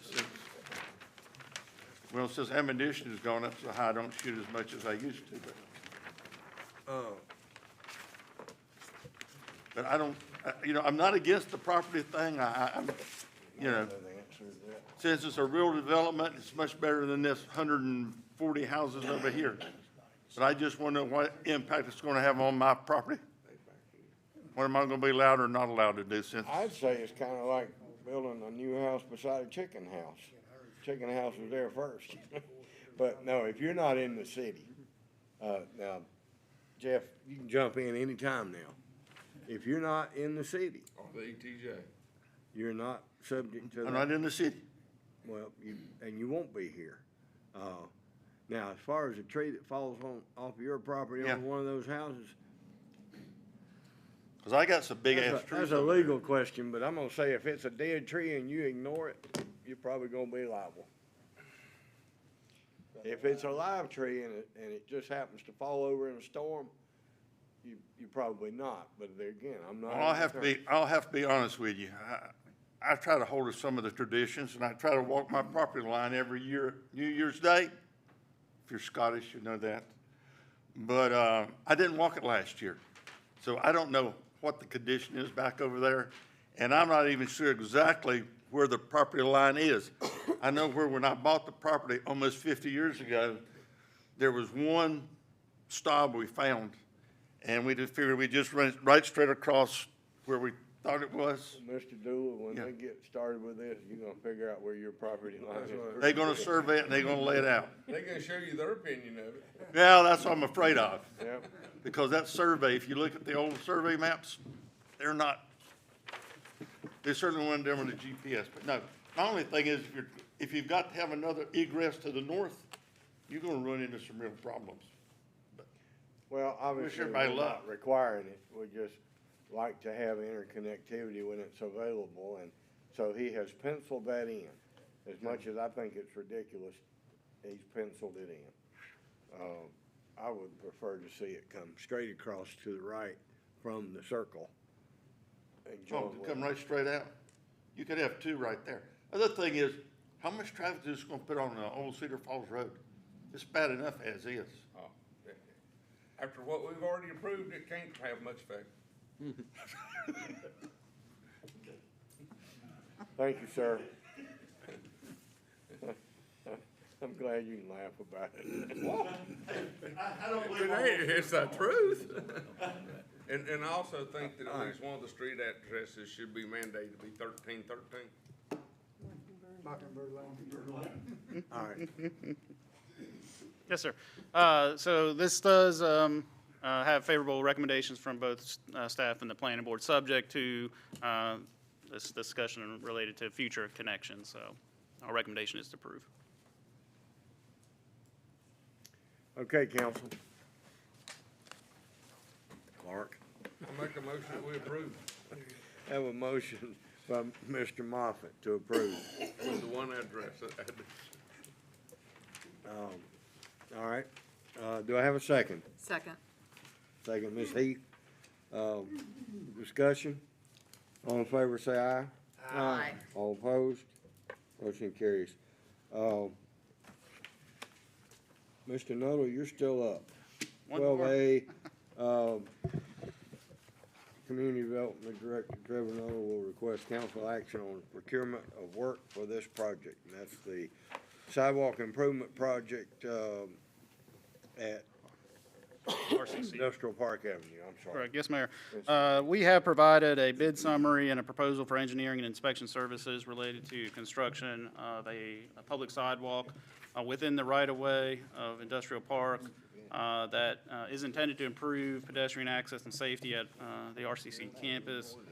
In order to ensure proper coordination with NCDOT on this project, we're going to ask council to continue this item, including items A through D, to the council special meeting to be held on June 28th. So our recommendation on this matter is to continue until that special meeting on June 28th. We need a motion to continue 12A and B. And C and D, yes, sir. So move. Do we have a 12? I don't see a C and B, and D. That must be the inspection contract number, and I don't see it. Wait a No, that's 12A2. Can I get the numbers on here? It's 12A, I, and double. Yeah, I'm sorry, 12A and 12B. Yeah, Yeah, okay. thank you. All right.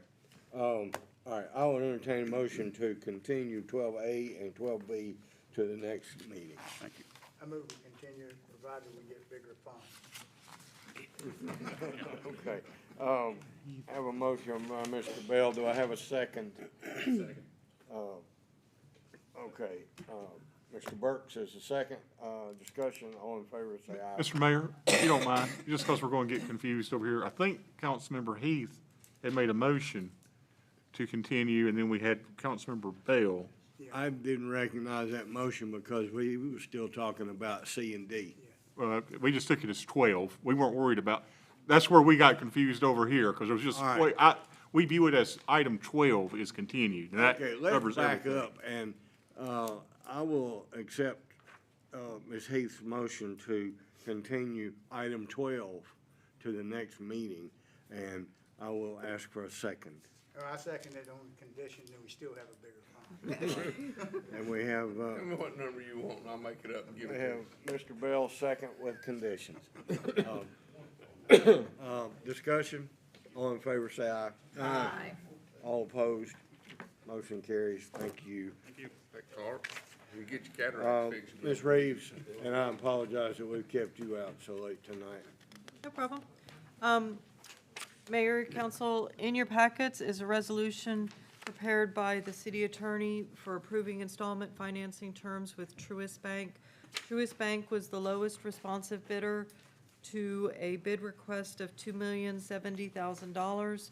Their rate that they gave us was 2.89%, and the financing term should not exceed 59 months.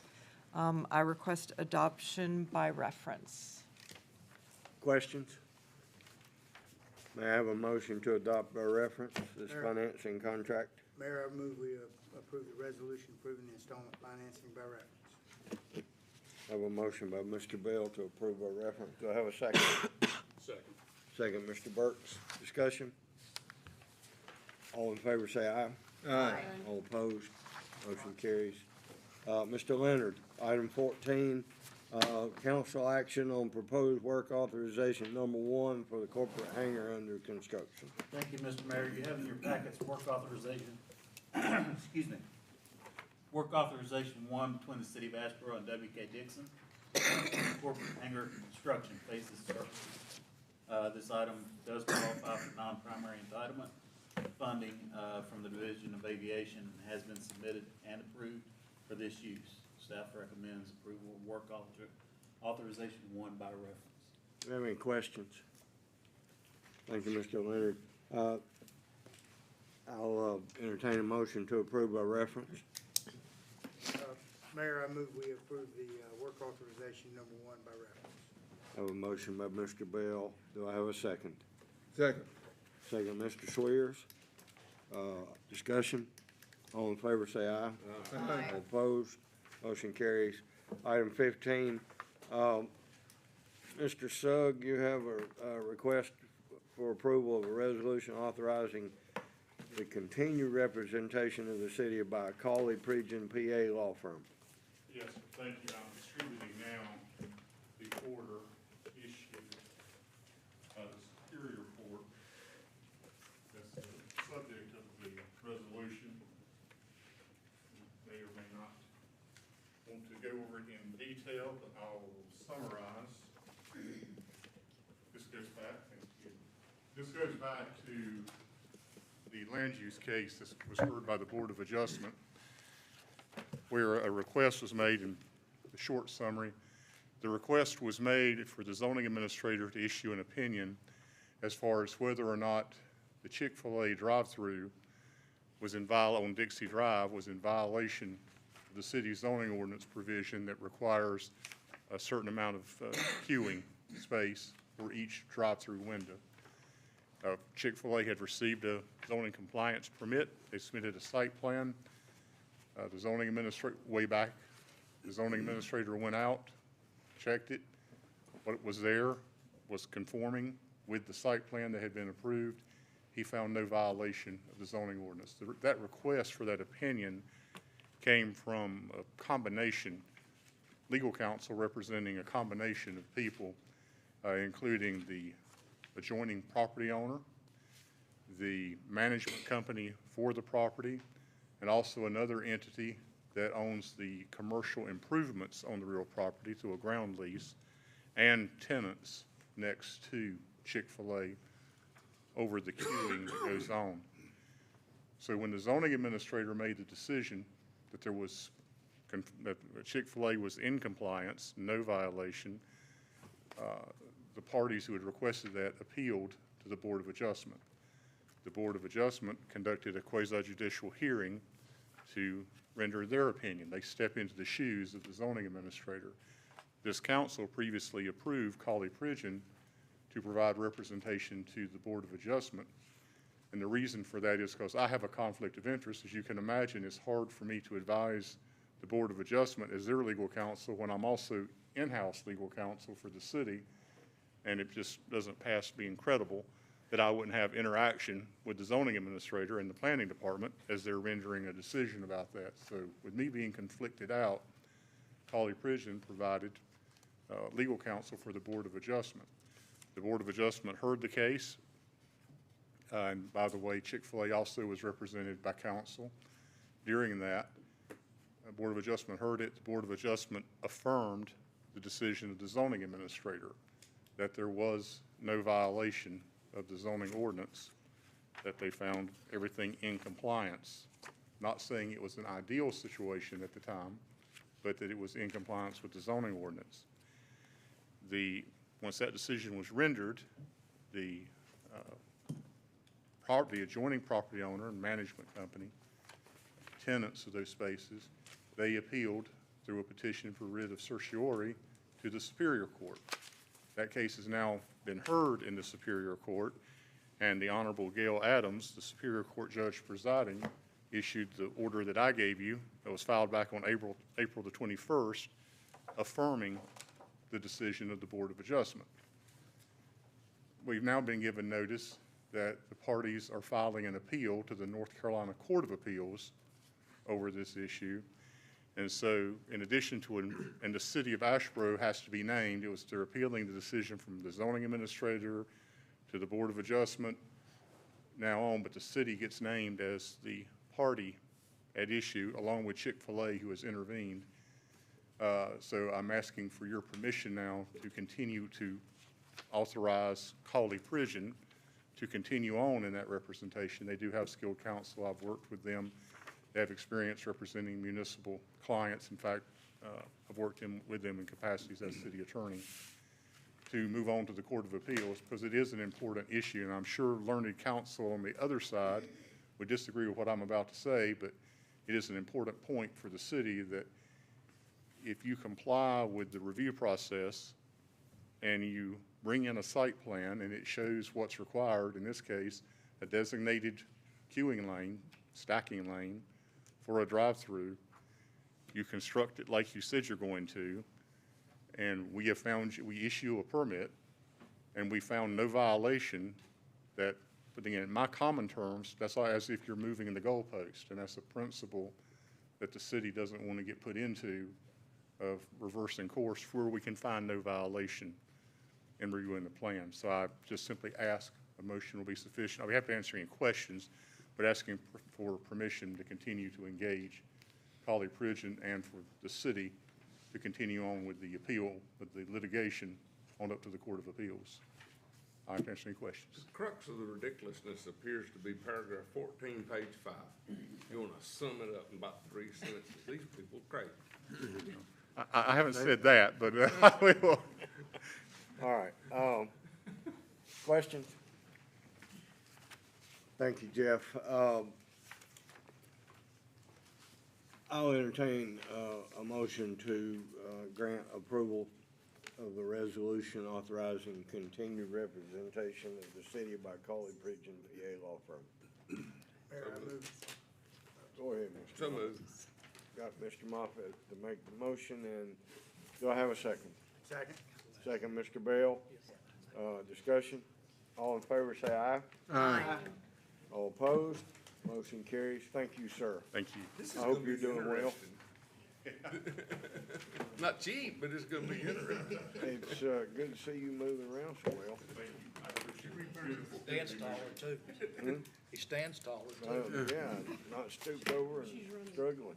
All right, Trevor, you got, all right. There you go, Mayor. There's concert tomorrow night, and this is Live Wire, which is AC/DC tribute band. The opening act starts at 6. The AC/DC tribute band comes on at 8. Then on the 14th and Friday the 17th and Saturday the 18th, various events at Sunset Theater. Kids Summer Movie, Friday Night Bluegrass, Randolph County Library's Blackberry Pirate Adventure. Sunday the 19th is our summer Sunday night show Envision, which is another beach and top 40. Sunday the 19th is also Juneteenth. A Juneteenth lecture at the library on June 16th, I'm sorry. Sunday, June 19th is that not the one at the Senior Adult Center? Yes, I think Okay. so. All right. And then Tuesday, the 28th, special meeting to approve the budget. Monday, the 4th, will be closed for holiday, 4th of July holiday. Saturday, you have a flyer on this, this community kickoff for Homes for Our Troops. There'll be a ceremony and a luncheon at Pinewood. This is a pretty cool program. That's Saturday the 9th at 10 o'clock, and then Sunday the 10th, another summer concert series event. Gary Louder Smoking Hot. And then Thursday, we'll be back here for the 14th regular meeting of the city council. Is there anything we missed? And Can't imagine. we had a long meeting. I'm sorry and you guys get the Patience Award, I swear. Fascinating, I'm sure. All right. Netflix seems cheap now, don't it?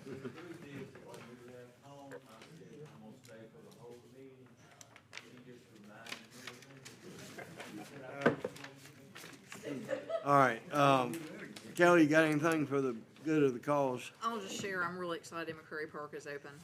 Ready to see that new field. Looking forward to seeing the rest of the things unfold. The zookeepers played out there tonight, and they unveiled their new special edition uniform. They have a new uniform they're only wearing on Thursdays and the 4th of July, and it is sunset red pants and a tequila sunrise type shirt where it fades from yellow to orange as the sun, and really cool uniforms, and they debuted those tonight. Sorry we missed it, but and you'll have to go on Thursday or the 4th of July to see that home uniform. So the park is beautiful, and I will tip my hat to all the city employees, and especially Absolutely. our manager, John, for getting that done,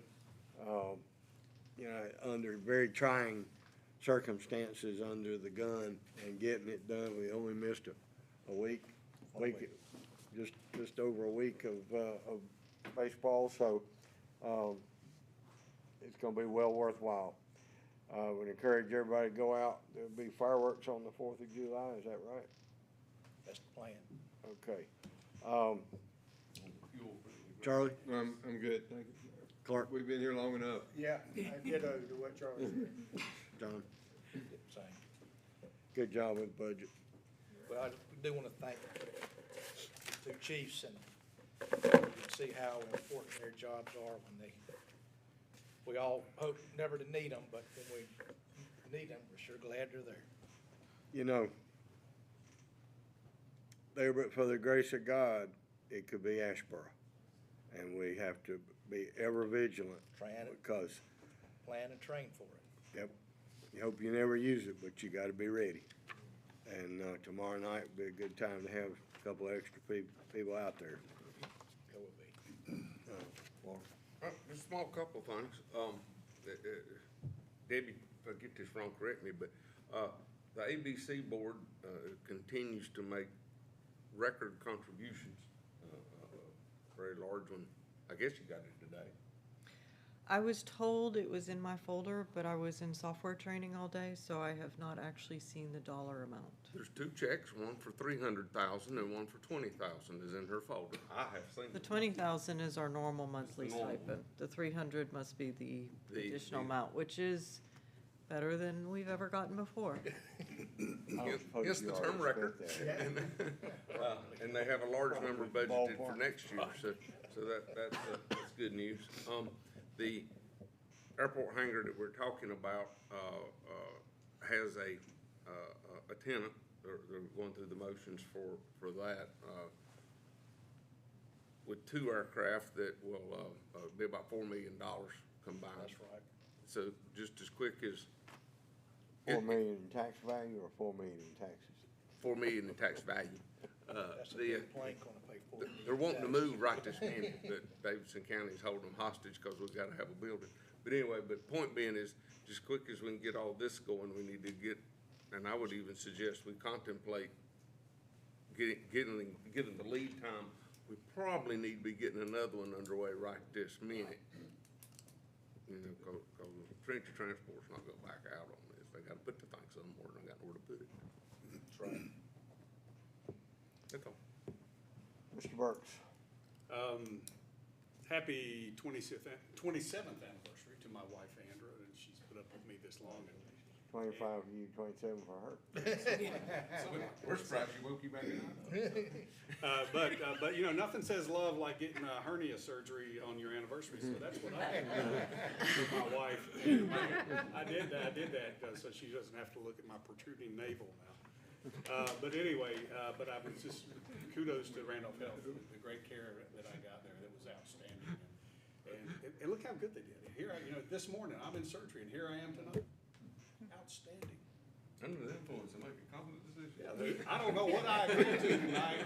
No, I didn't even have to take any of the hard meds or anything, so I'm very pleased with that. That was a waste of time. Yeah. Jane? Congratulations, Trevor, on 10 years with the city. Nice to, we appreciate your work. Yeah, And we will, too. just a quick funny story about the social district. Ed Bunch gets together with some friends on Thursday night to play music at his office. And when it first went into being, he said, well, you know, let's try something. So they went out on the street and played their music, and were well received and even got tips. So they were very excited about the social district. That's not the first time he's done that. I mean, they've been out on the street a It was few the first time times. somebody was there. First time with a drink.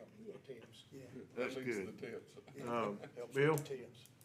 Well, I mean, are we gonna be sending water to Ramsey, or is that a done deal?